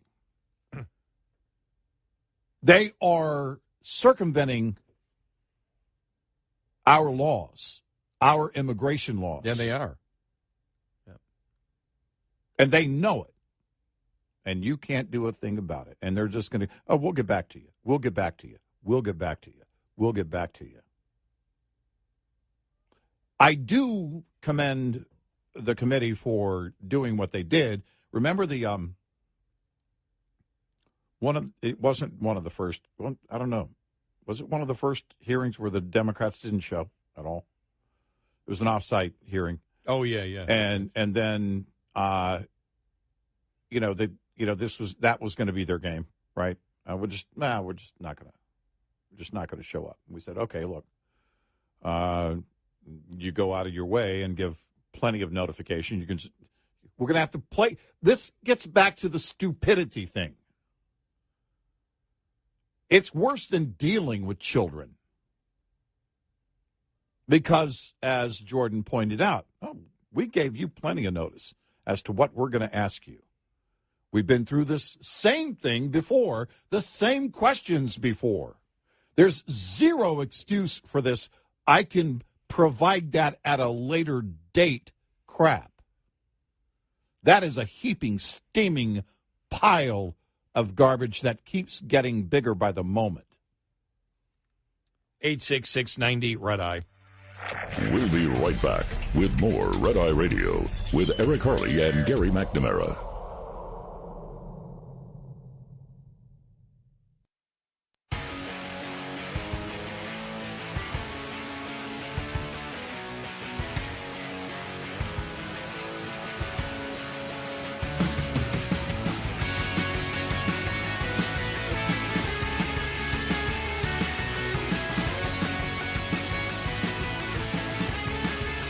It's Red Eye Radio. He is Eric Harley, and I'm Gary McNamara. Coming up following the bottom of the hour, the judge told Hunter Biden that he could be jailed if he consumes drugs, alcohol, and he needs to find a job. Oh. Well, he needs to be looking for a job. Okay. You made the comment in the pre-show meeting. Who's going to hire Hunter Biden? Oh, that's right. Joe Biden. Well, I mean, I apparently he didn't say, look, I've got a gig job. I sell my paintings. Exactly. I'm an artist. I'm an artiste. I'm an established artist. Just ask any of my father's donors. I mean, any of my buyers. Just ask China or Ukraine. And, yeah. But here's the thing. Here's a question. Why is he living at the White House and not at their home in Delaware? Can't leave him home alone. You can't. I wouldn't. He leaves his cocaine everywhere. It's the Babylon Bee. I'm doing this from memory. They had a picture, and it said 8 ball left in courtroom today where Hunter Biden sat. Yeah. Secret Service says a tour group must have left it. Okay, but you just hit a solid point. Is the Secret Service babysitting Hunter Biden? Wow. They're not there to protect him, as they are the first family. They're there to keep him from others. Doing something stupid. Well, they're there to protect him from himself. Ooh. Because the one thing you can't do is leave your cocaine laying around the White House. Oh, wait. Because he's been shadowing his father since before the Ireland trip. Mm-hmm. But he's living at the White House. And my first thought was, well, because they're not going to conduct a raid on the White House. The FBI's not going to go kick in the door at 1600 Pennsylvania Avenue. Well, they wouldn't kick in the door if he was on his own. Not this. If he was staying at the FBI, what was the place that he was staying at when he was writing the book, the Hooker Hotel or whatever he was, Hooker. Wherever he was. I'm not sure of the name. I could be wrong on that. But look, I've had a book deal. I've got art deals. There are plenty. Judge, don't worry. There are plenty of my father's donors who will put me up. If you're worried, Your Honor, if you're worried about income, I'm solid on income. I can show you. Oh, wait. Well, when you've got now, and we'll get to this story, I mean, the story's out there that Deven Archer is in hiding. And, that's the story, apparently in fear for his life before his deposition testimony to the House on Monday. Right. Where's this going to go in the next month? Where's this going to go after? Where's this going to go after? Well, again, this testimony will be in private. But I'm sure that it will eventually something. But it's going to be. You're going to. I believe that because the Republicans are doing it. I mean, it's not classified, so I believe you're going to get the Republicans talking about it. When they come out of that hearing, it's a closed hearing. Well, remember the report that the FBI said that that one or more of the whistleblowers was worried, had feared for their life, for their safety. Mm-hmm. I mean, are these Are these two related? If it's accurate and true that Deven Archer's in hiding, this is still the question. Or maybe Deven Archer's just avoiding the media. I don't know. This is still the question. When is the media eventually going to say we've had enough?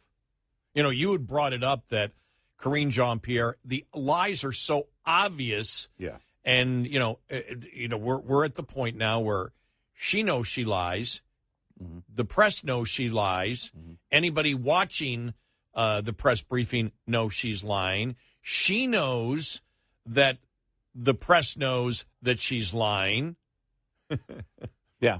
She knows that the people watching know that she's lying. Everybody is in agreement that she's lying, but nobody will say those words. Right.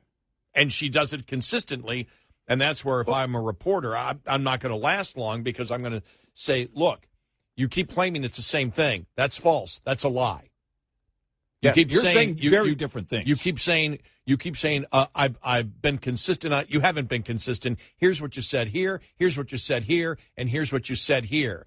Now, you're lying because the thing is you want to get her. You want to throw her off her game by accusing her publicly of lying to the American public. Every day you come out here and you lie to the American public. You said this at this date, then you changed it and said you're saying the exact same thing. Yep. It isn't the exact same thing. Why are you lying? Right.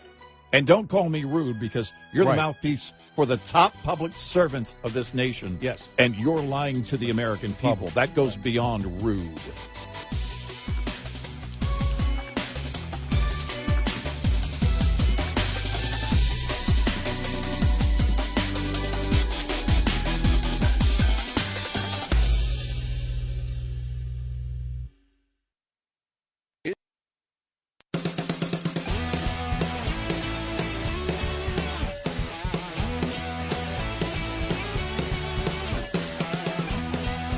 You're listening to Red Eye Radio from the Uniden America Studios.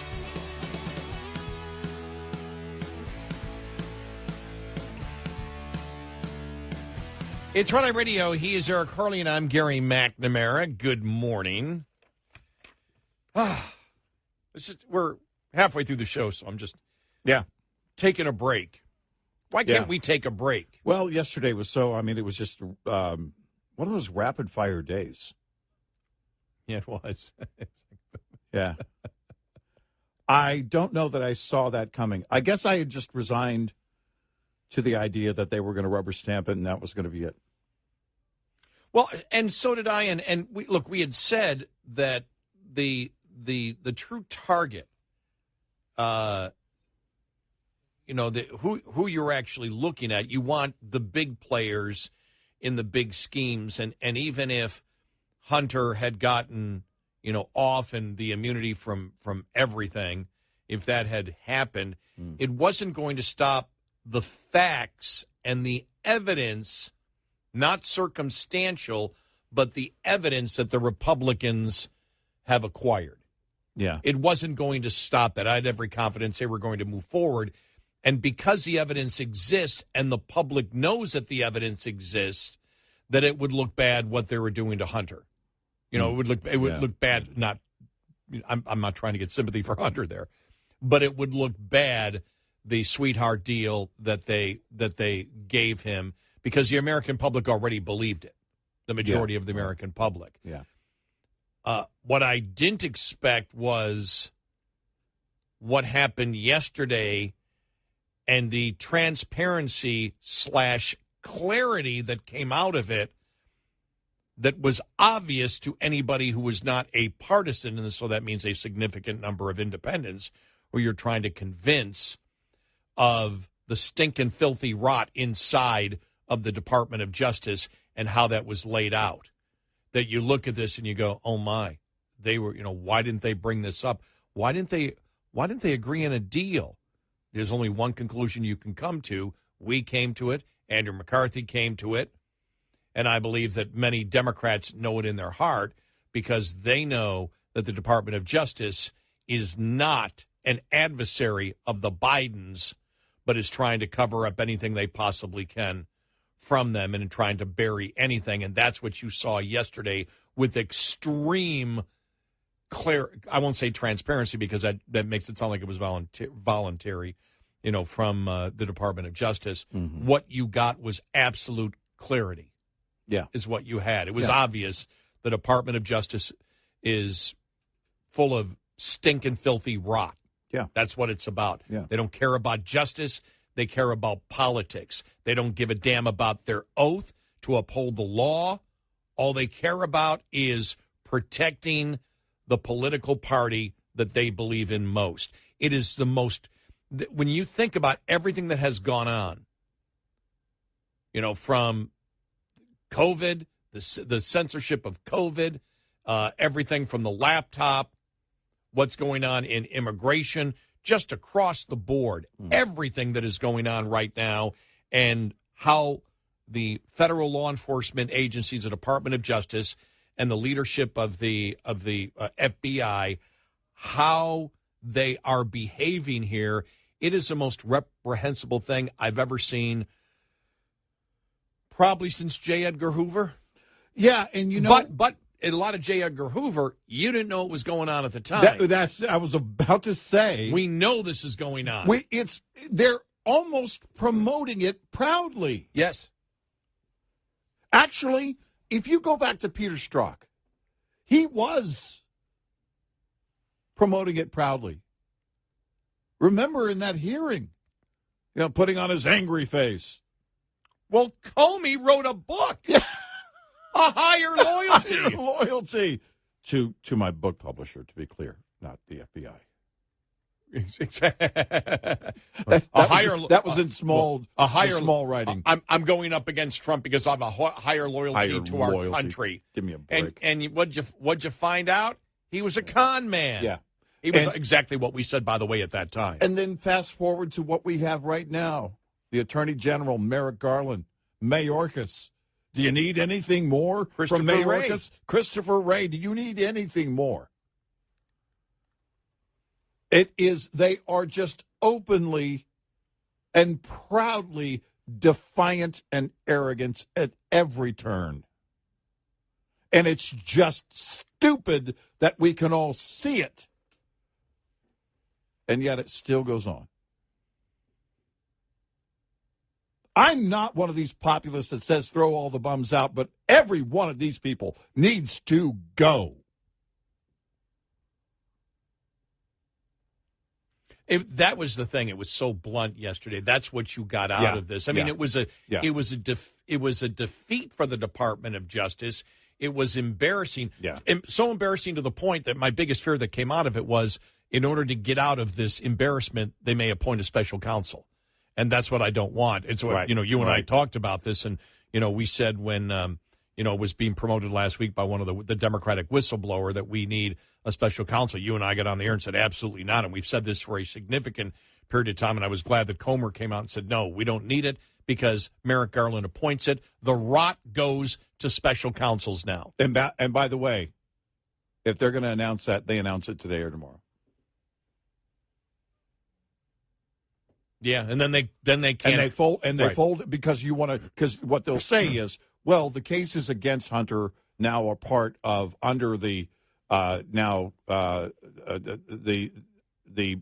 purview.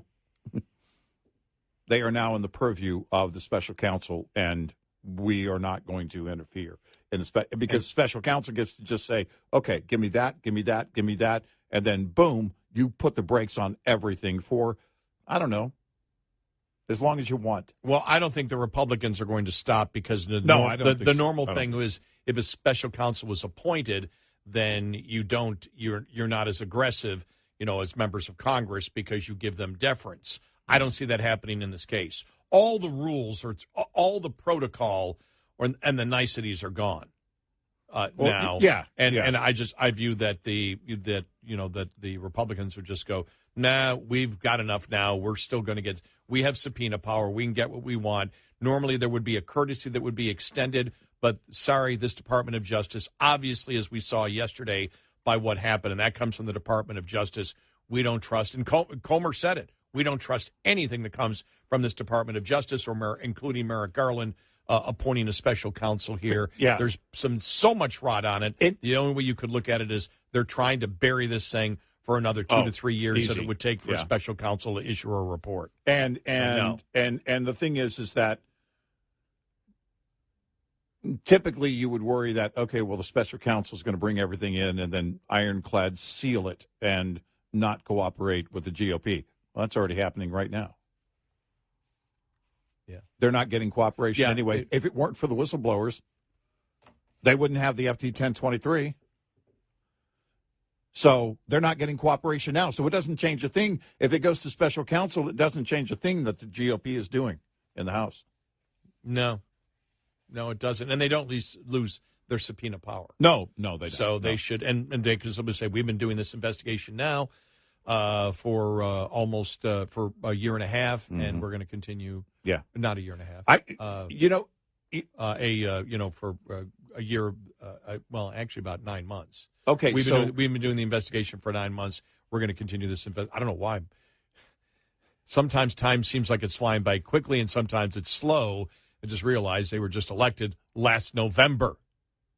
Yeah, so they've only been in power in the House since January. Yeah. So, well, it does because so much is happening. It feels sometimes it's breezing by, and sometimes it's just 6 months. By. I said 9 months, 6 months. Well, that's it. So politically, you're sitting there in Merrick Garland land, and you're asking yourself, well, do we appoint the special counsel and put it on the back burner?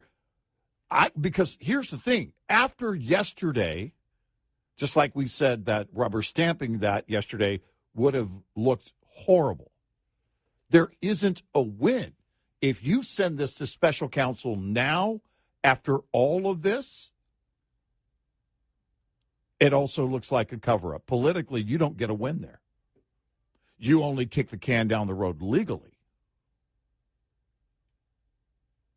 And it looks bad either way. There's not a win. There isn't one. This thing is rising to the surface. All the new details are rising to the surface faster and faster and faster.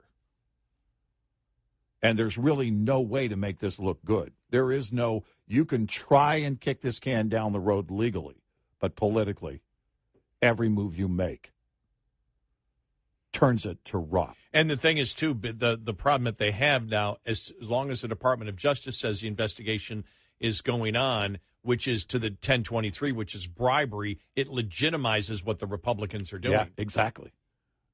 You're just you can't. There is no playbook here. Politically, as a Democrat, you can't say, well, there's nothing there. Well, of course there's something there. The FBI is investigating the 1023, which is the bribe allegations. Right.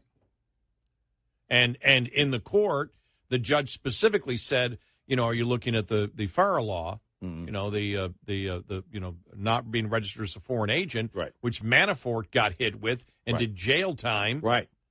And so they're going after Hunter for the same thing. That's what it looks like right there as a Democrat. And the Democrats are still out there. I mean, Schiff was out there saying they've got nothing and they're going after it. If they think they're going after impeachment for this, well, we know what they're going. If when McCarthy talks about impeachment, we know precisely what they're going after. Mm-hmm. We know precisely what the crimes are. Yeah, which we didn't know for Trump. Right. And as was pointed out yesterday, read the Constitution on impeachment, and what's the word that's in there? Mm-hmm. Bribery. Mm-hmm. And that's why I think McCarthy did it, because at that point he's justified in saying it because the allegation is bribery in the 1023 of the President of the United States. So that's the thing that is now that they've said the investigation is going on, what it legitimizes what the Republicans are doing. If they do a special counsel, if they do a special counsel, it also justifies what the Republicans are doing, because you can make the case that the Biden administration, the Democratic administration, is now looking at Hunter and Joe. And so the Republicans are too. You lose that political edge.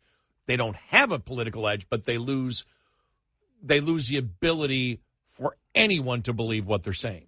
During the impeachment process for Trump, we said, look, it would be one thing if you could demonstrate that he were compromised. with Ukraine or any other nation, Russia, whoever. It would be one thing. Well, here we are with Joe Biden. Here we are.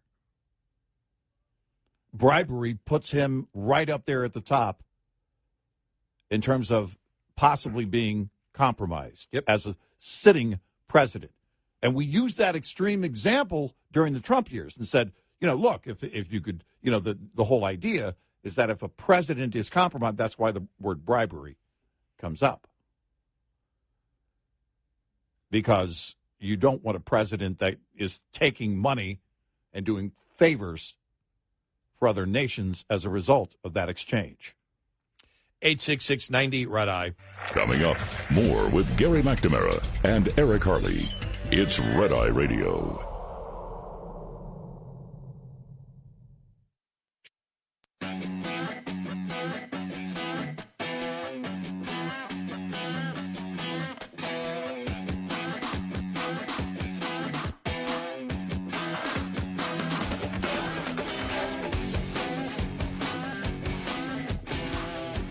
It's Red Eye Radio. He's Eric Harley, and I'm Gary McNamara. Interesting, just a lot of analysis coming out in the last few hours about what happened yesterday, reading Michael Goodwin from the New York Post. Indeed, now that the son's troubles are far from settled and could even be expanding, the president faces a different and more dangerous landscape.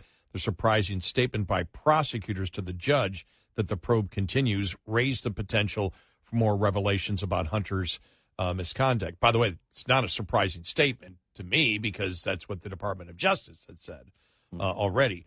And that, in turn, could give Republicans more ammunition to tie the president to the family's sordid influence peddling schemes. They are getting closer by the day, and with House Speaker Kevin McCarthy already talking about an impeachment inquiry, the political winds are suddenly shifting against the president. He doesn't have that much room for error. In fact, I believe the collapse of the plea bargain, if it holds, makes it more likely that Joe Biden will not seek a second term. For one thing, the media effort to pretend Hunter Biden's legal troubles were minor has now been shattered. Widespread coverage of the dramatic court scene will mean more voters will be aware not only of the son's vast misconduct, but also of the way the Department of Justice and FBI abuse their powers to protect the first family. Polls likely will show growing public concern and suspicions about the case, a process that could continue for weeks and months. The stench, somebody else is using the word I would use. Yeah. The stench of government favoritism would inevitably take a toll on a candidate who portrays himself as a champion of the middle class. For another thing, the president is frail, fading man whose policies have been widely rejected by the public, and the two doesn't work.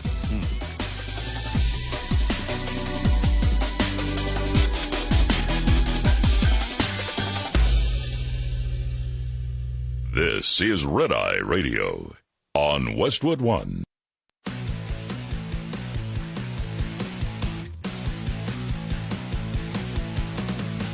Now, it's Red Eye Radio. Gary McNamara and Eric Harley talk about everything from politics to social issues and news of the day. Whether you're up late or you're just starting your day, welcome to the show. From the Uniden America Studios, this is Red Eye Radio. And he's Eric Harley, and I'm Gary McNamara. Good morning. Before we get back to some more analysis on the Hunter Biden plea bargain falling to pieces, some other stuff that we have here. White House reveals where it now stands on possible existence of aliens. We don't know. Or do they? We don't know. We don't have the answers about what these phenomena are. National Security Council spokesperson John Kirby said yesterday. Yeah. So, right there you go. And the problem with that whistleblower testimony, that was all hearsay. Yeah, you didn't bring anything. If you're going to show up as a whistleblower, you got to bring something. Bring me one alien. Just one. That's all. Yeah, we just want one. I'm just asking for just one thing. Just one. An alien. Yeah, not two. Not two. Just one. Just one. Just one. Bring us one alien, and then we can discuss. Yeah. But we need the one alien. Yeah. You know, there's another thing. How long are we going to do this? You know, it was weather balloons. And then the cigar-shaped craft, and now Tic Tacs, and now who knows what. Well, here's 10-foot aliens in your backyard. Look, here's the thing.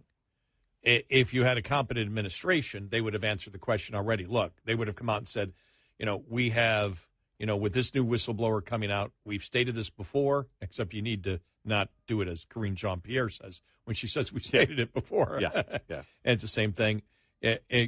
No, we don't have any evidence. Right. Yeah. To let it just hang there is really, but this administration, I mean, that's how screwed up everything is. They're leaving everything out there. There isn't anything that comes to a conclusion.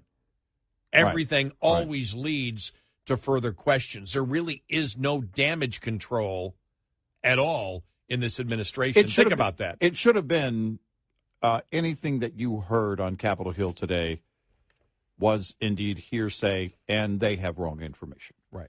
We don't have any. We don't. We do not possess anything like what was being claimed, and we're not going to go any further with this because it is a waste of time. The answer is no. We don't have it. What was the claims that were made are not accurate or true, and leave it. And then you go talk to Tom Cruise.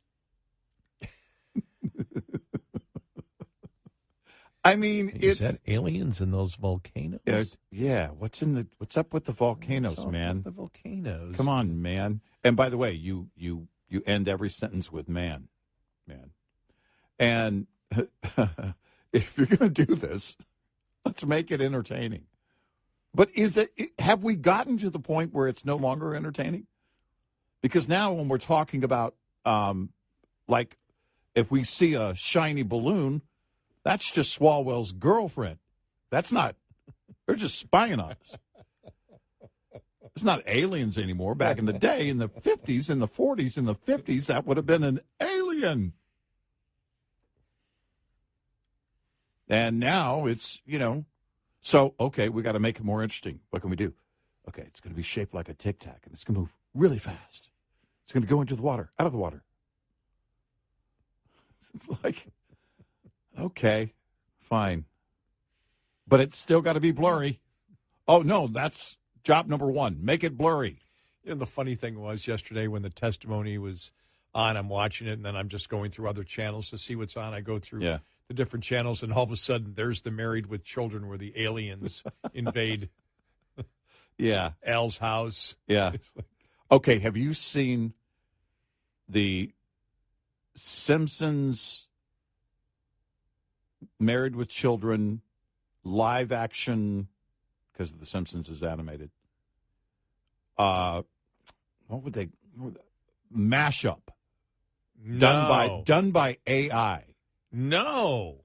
Yeah, I don't know the guy who did it.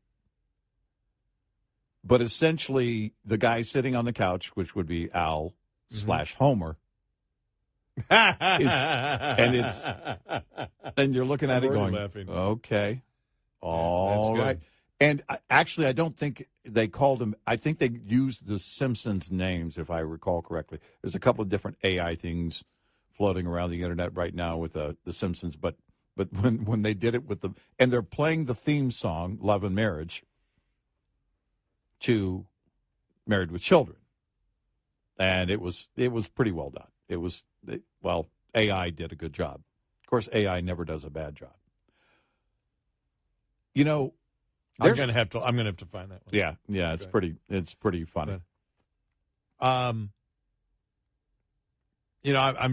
reading the transcript here from Jonathan Turley because I heard a little bit from him yesterday, and it's the people I really I like hearing from Andrew McCarthy because he's a former prosecutor, And, and I think he's fair. And I think Turley is extremely fair. Here's the thing. If Turley has an agenda, remember, he's a Democrat. Mm-hmm. If Turley has an agenda, I view that agenda as he believes he's a liberal that probably wants to spend more money, maybe now recognizes the situation that we're in and how liberals have spent money. He doesn't really get into that. But I do believe on things like free speech and corruption and the Constitution. He is a more traditional liberal that we saw back then. But he is somebody who believes that the liberalism he believes in, he can debate it with you, even though he doesn't debate the issues. In essence, he debates more constitutional issues, but he doesn't seem hesitant at all to get down and dirty into the minutia, which all liberalism now rejects. Yeah. Right. They don't wish to get into a debate with you. Right. They don't wish to convert you. They're right. You're wrong. You're demonized. You shouldn't be allowed to even disagree with me. And if you want the proof of that, another poll came out the other day where a plurality of young people think it's between the ages of 25 and 34. And there's another poll that came out, still believe it ought to be a crime to misgender, which shows a complete lack of understanding of the First Amendment. Yeah. And we know in that type of mindset, there is no debate. They want no debate. You're wrong. They're right. You don't believe what I believe. You're a Nazi. You shouldn't even exist. You should be put in jail if you don't agree. Yeah, but it's not biological. It doesn't matter whether it's biological. Right. It's my opinion. Yeah. And you must agree with my opinion or you go to jail. That's what they're saying. And Turley isn't like that. So what he said yesterday, he said he was asked a question by Jillian Turner of Fox News. I think the crucial question, this is her asking the question, at least a lot of people's minds, is whether what these unusual proceedings corroborate or at least substantiate the claims from critics over the last few weeks that the plea deal was a sweetheart deal to begin with. Turley responds, I think it does support that view. The problem with the plea agreement is you can't actually type in wink and a nod. And the problem in writing. Right. And the problem with this agreement is that the judge read it and said, what is this? Yeah. And part of the obligation of the court is to make sure that the defendant and the government are very clear on what the agreement means. Yeah. And they weren't. Right. And it broke down with the most basic question. That was what was so surprising here, is that these types of questions as a defense counsel, you work out with prosecutors in advance. Right. By the way, I believe they did. Yeah. No, and we both believe the wink, that they did. Yeah, the wink and a nod was the agreement. They did work it out. Exactly, yeah. But she basically asked one question, and the whole darn thing fell apart. So the question now is, where do you go from here? It's like a wedding where both the bride and the groom objected, and everyone else in the room is sitting there saying, wait, how did we get here, and where do we go from here? Yeah. And then he was asked the question, why did they get to this point in the courtroom today where they didn't agree on what was actually agreed upon?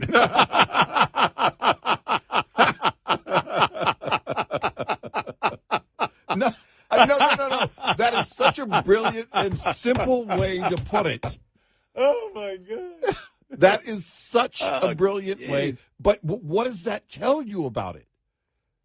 That tells you that the wink and the nod was all a part of it. In fact, they were relying on that part of it all along. Turley responded, I think part of the problem is they really did want to cap out the case. The Department of Justice wanted to cap this investigation, but they didn't want to say that it was now over. From the very beginning, the Hunter Biden team said this is a closeout plea agreement. There would be nothing left to investigate. But the Department of Justice is telling Congress, we're not going to give you these witnesses or these documents because there's an ongoing investigation. Well, you can't do both things when a judge is asking you to specifically address where this is a closeout or a continuing investigation. Duh. This is a big problem. This was all supposed to be scripted. It was supposed to be easy, and now it's off script, and it's anything but easy because the judge just raised the one charge that the White House most fears, which is the chance that Hunter was a foreign agent. And if he was a foreign agent, the question is, foreign agent for who and for what purpose? The president was that purpose. If you're influence peddling, it's influence over the president. So if you go for FARA, the foreign agent law, it's going to bring all this stuff in, including some of these tax accounts for 2014 and 2015 that the Department of Justice allowed the statute of limitations to expire. All of that can get bootstrapped into a FARA issue. The whole purpose of this deal is collapsing as we're watching it, and it's taken Washington by utter surprise. I was on the Hill talking with members, and everyone was floored. Turley yesterday, Jonathan Turley. Yeah, right. And the one thing that they haven't said that we have said, I'm sure they're probably thinking it, by this deal collapsing, it shows with absolute clarity the stinking, filthy rot inside of the Department of Justice and what they were trying to do. It's the juxtaposition between yesterday and the day the deal was announced. And everything that happened in between tells you the entire story. Yesterday tells a great deal of that story. And then, how were they not able to agree? I love this. How were they not able to agree on the deal that was agreed upon? I love that. That's the perfect way to sum it up. How did that happen? Because they were expecting something very different. And it was, judge. And by the way, just so everyone knows, that's the first question we asked. We said, well, how can they do a plea deal? Right. If, is this thing going to change? And we asked this day one or day two, if they're saying, if the Biden lawyers were saying it's over, and the prosecution isn't saying that, right? The prosecution's saying, well, no, we'll still be investigating this. And then the 1023 stuff came out, and they're like, oh, no, we are investigating this. Yeah. The sources say we are investigating right. it. We're like, well, it can't be over. It can't. How can there be a plea deal if you're doing this? And we were just thinking we asked the question, maybe we don't know how these plea deals work at the federal level in this case. Right. Apparently we did know how it worked and didn't know it. Yeah, right, exactly. Well, because, again, our law and order level of law school, it's very simple. The judge is going to ask, what is the agreement? What do we got here? And what is the defendant offering? And even if you say, well, we're doing it for expediency's sake, okay, yeah, but tell me, let's set that part aside. Tell me what the deal is. Right. And they disagreed on what the deal was. They disagreed on the agreement that was already in place and has been for weeks. It was, to show you, it was mind-blowing. I mean, my way of showing it, I wasn't with a bunch of people that were, that probably would have been going, whoa, what the, when this first happened. But I did text you immediately when I just saw the headline, deal falls apart. I went, Eric, I wrote to Eric, Eric, show's done. The show is done. 866-90-RED-I. Hi, I'm Jen Loomis, a transport safety expert at J.J. Keller, and I'm here to share a tip on roadside inspections. Once a roadside inspection is completed, the officer will close it out, which involves the officer writing or typing up the report. The more the officer found during the inspection, the longer this will take. If violations were discovered, most officers, as a courtesy, will explain the violations to the driver. If there were any out-of-service violations, the officer will normally explain what must be done to get the out-of-service order lifted. Drivers need to be very attentive during this part of the inspection. The driver also needs to read and understand the complete inspection report. After receiving the inspection report, the driver has 24 hours to get the roadside inspection report to the motor carrier. If the driver will not be returning to a company facility within the next 24 hours, the driver needs to know to get it on the way to you via email, mail, or fax within 24 hours. This tip was brought to you by J.J. Keller and Associates. Visit us at jjkeller.com. Lines open for your calls. 866-90-RED-EYE on Red Eye Radio.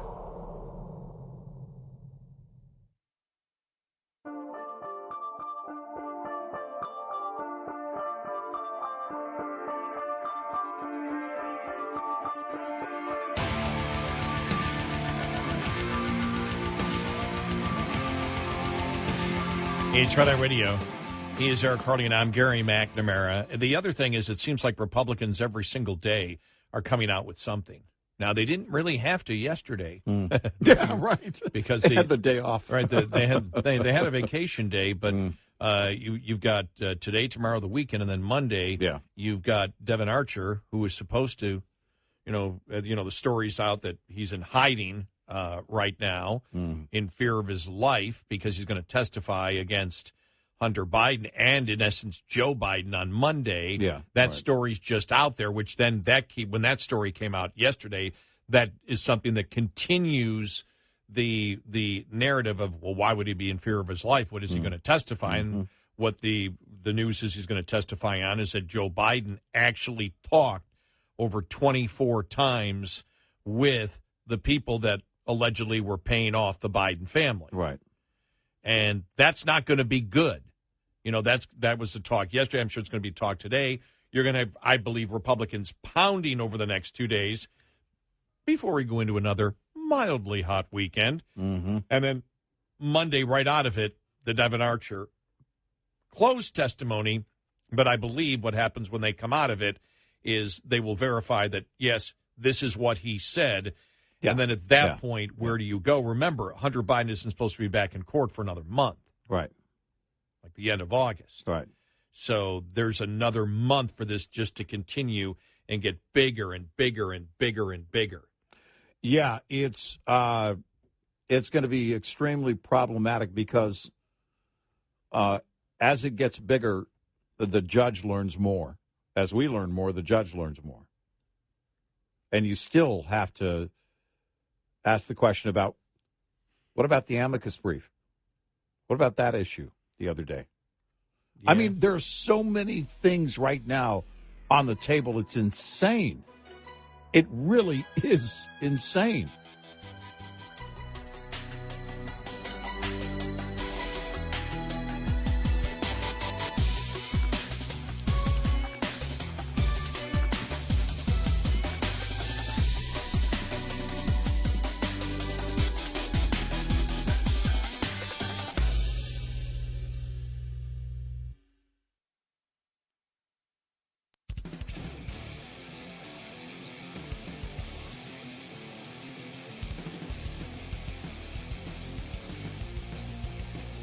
Five hours a night, and still not enough. Listen to our podcast, available on the app and on our website, redeyeradioshow.com.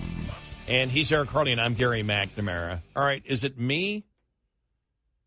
What in the world is this about Republicans embracing Robert Kennedy Jr.? Over the last couple of weeks, it led to, and the reason I brought this up, and I know he was in the hearing, and you and I said, why is he on? Well, because he's been censored. Well, if I'm going to bring on someone, you're trying to bring on a Democrat, all right, maybe I understand that. And somebody who's running for president, okay, I understand that. All of a sudden, though, he's become the media darling of many on Fox News. Yeah, with interviews and everything else. And I'm like, what's the point? This guy, just because someone, well, let me finish the reason I brought it up. Because DeSantis was asked the other day,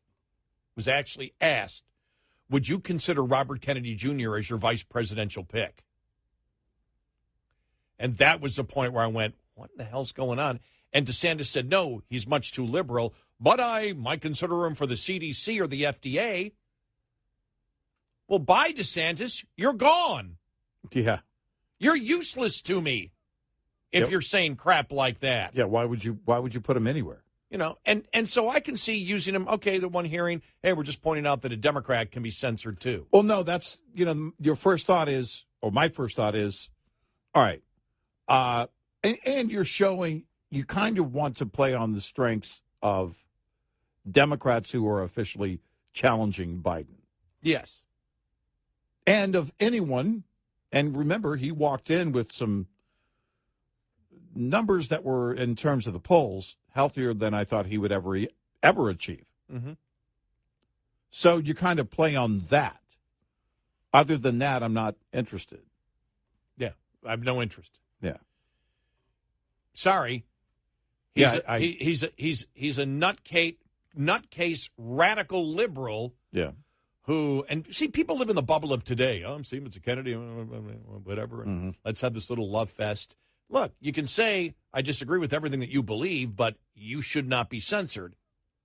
But there's been more of a love fest, and I knew it because when DeSantis answered that way, I think he felt, well, okay, I can't say I'll make him for vice president, but I could appoint him to someplace in the CDC. I have agreed in the past on certain issues with nutcase liberals. Okay, I agree with them on that. Or they shouldn't have censored them, or they shouldn't. Well, no, I think that person should be allowed to say that. Mm-hmm. Not going to have a love fest, or not going to say, well, okay, I'd appoint him to this. Are you crazy? The answer's very simple. No, he's not going to be my vice president. This is the same guy that talked about climate change a couple of years ago, that he would want companies to face corporate death who didn't agree with his view on climate change. Yeah. And politicians and... Mm-hmm. I mean, it was just, this guy is a radical leftist nutcase. Mm-hmm. There's no reason for any Republican to feel as if they have to talk him up in some type of positive way. Well, I can't discount him because, if this is what, I did read an article the other day saying it's part of the new right that is embracing Robert Kennedy. Then the new right sucks. Yeah. It's the new right. Yeah. Then it's not right. Uh-huh. It's not right, and it's not right. Yeah. Yeah. I mean, my God. And I think it was it was a National Review article I read yesterday where they were talking about the interview that he was doing, and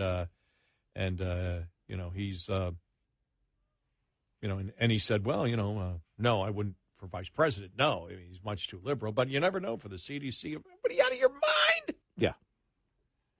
If DeSantis saying that to me shows he has no idea where he's going in his campaign right now. None. No, you're right. That is a lack of direction. Yes. And of all the people, he's the one who, in fact, right now, is attracting individuals because he's had such clear direction. Yeah, exactly. Don't throw it off on somebody like a RFK Jr. Come on. No. Right? Well, yeah. I was looking for a hill to die on. Let me say, no, not that, not critical race theory anymore, not the liberal transgender radical movement, the insane movement there. Mm-hmm. No, not solar and wind. I'm going to die on the hill of Robert Kennedy Jr. Mm-hmm. Yeah, no thanks. He's a nut. Yeah, no.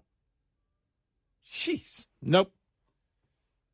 And if he's part of the new right that Republicans are endorsing, then the Republican Party is all shot to hell. Yeah. Or the new right of the Republican Party. Yeah. And then the new right. And then you would have to explain to me, please explain to me what the new right is. Yeah, well, it sounds a lot like the compassionate conservative? What was it? Oh, yeah. Was that garbage? Yeah. Compassionate conservatism from Yeah. Bush. Yeah. I remember my father didn't like that. Yeah. My father was like, well, no, conservative means you're compassionate. Right. All my beliefs, as my dad told me a long time ago when that happened, all my beliefs are built on compassion.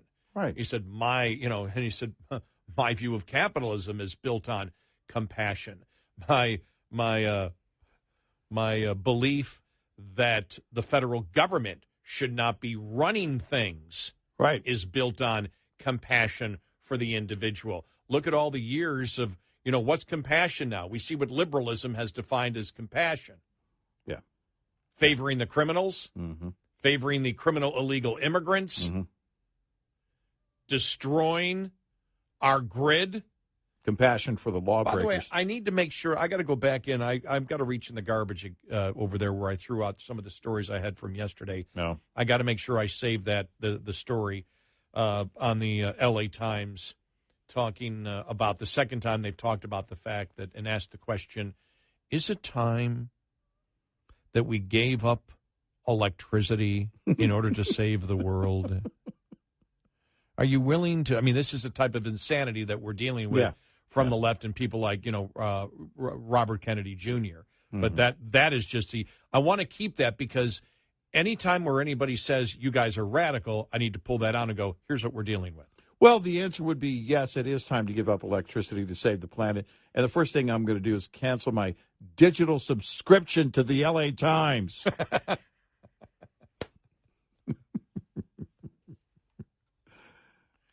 Jeez, man. Seriously. So that was just, and I kept that little, I don't know if it was frustration or irritation. Mm-hmm. It didn't. No, it didn't rise. Yeah, it didn't rise to the level of me saying anything until I saw the DeSantis comment. Yeah. Well, I don't know. I wouldn't appoint. What kind of stupid question is that? Yeah. What is it? What are you trying to accomplish? It's the dumbest question ever. Yeah. Would DeSantis pick? Would he pick? Now, his response should have said, what, are you out of your mind for asking that question? Yeah. You kidding me? What's next? What's next? AOC? Ask me. Why can't we all work together? Ask me a different question. Yeah. I'm not answering. That's a stupid question for you to ask me. You're done. You're in timeout. Leave the room until you can come back and ask a good question. Right. Don't ask me that idiotic question. Instead, stupid. Well, no, he's much more liberal, and maybe the FDA or the CDC. I saw them go, DeSantis, you've lost it completely. Mm-hmm. Yeah. Is that what you're thinking? Look, sometimes Trump says the stupidest things. I think I'll start saying the stupidest things, or stupider, more stupider, more stupider. I'm going to up. I'm going to up Trump on this. I'll show you who's the more stupider. Stupiditor. That'll get me some attention. My God, here you got a Republican Party that's got every stinking issue where the public looks at where they stand and go, well, we're with you, we're with you, we're with you. Yeah. And the Republican can, let's say stupid things. Mm-hmm. Nikki Haley. Oh, we'll take Disney to South Carolina. Shut up. Yeah. Seriously. What was the thing that Christie said a couple of weeks ago that was just the dumbest thing ever? Oh, that he's going to be the nominee.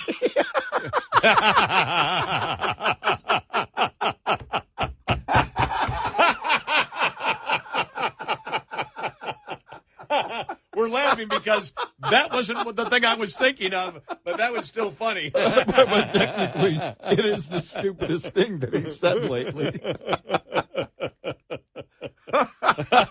No, there was something that he endorsed, something that was just like, oh yeah, I forget what it was. I don't know. There's a couple, but it was just so idiotic. It was like, you need to shut up. And then I saw the other day, a lot of people are, really saying Ramaswamy, may be the challenge. And I'm sitting here with all the stupid things the other candidates are saying. I went, you may be right. Yeah, right. Because he's talking the ideological things that we all agree with. He's talking the issues, right? He's talking the ideas. Yeah. What was it on Christie? Let me put in what stupid thing did Christie? List of stupid things Chris Christie has said lately. Oh, what was it? Something about we talked about it on the air. Was it about the Republicans who caved and compromised in 2016 for Trump? No. So that didn't rise to the top. That wasn't. No, it was something specific. Yeah. Okay. On some issue, and it was just like, oh, shut up. Yeah. I mean, it was just dumb. It hurt him with conservatives, whatever it was that he said. I can't figure what it was. No. I think no. Come on. It's right on the edge of my tiny brain. No. It wasn't COVID related. Oh no! Wait a minute. He was at a one of the town hall meetings. That's what it was. Yeah, it was a town hall meeting that he was at. I forgot where it was, but yeah. All right. Well, we'll find it. Yeah. But it's like there's all and I know they're out there campaigning, so they say a lot of things. But just the things that get reported, you look at it and go, okay, so there's a race to the stupid bottom from the people that are challenging Trump. Yeah, right, exactly. Which means the stupid bottom is at the bottom. I'm going to say something stupid. The stupid bottom. I like it, though. It's like, what stupid thing did Chris Christie say last week? I put in Google. Yeah. Wow. Well, find it. 866-90 Red Eye. We'll be right back with more Red Eye Radio with Eric Harley and Gary McNamara.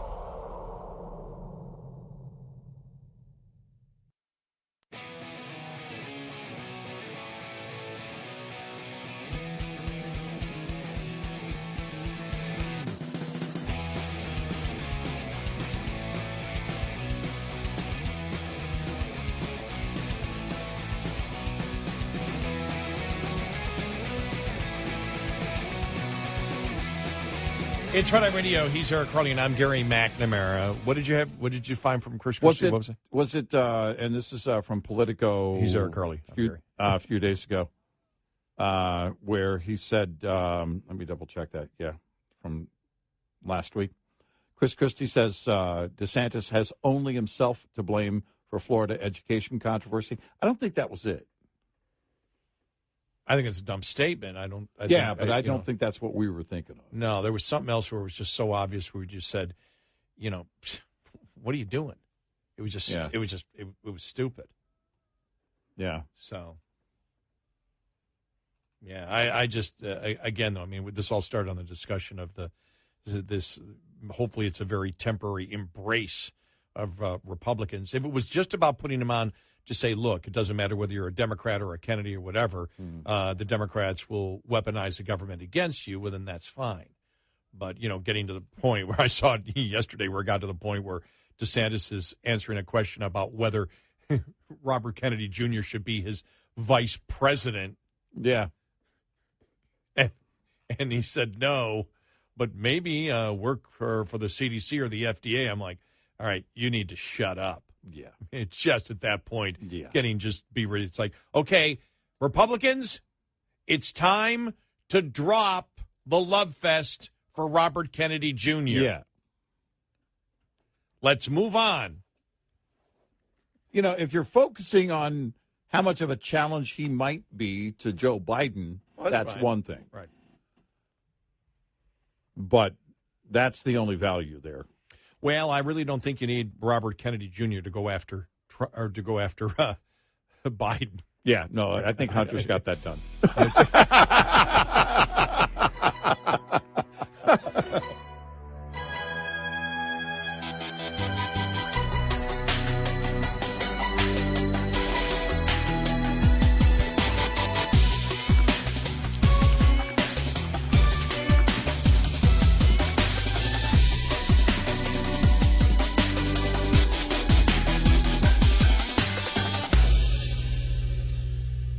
This is Red Eye Radio on Westwood.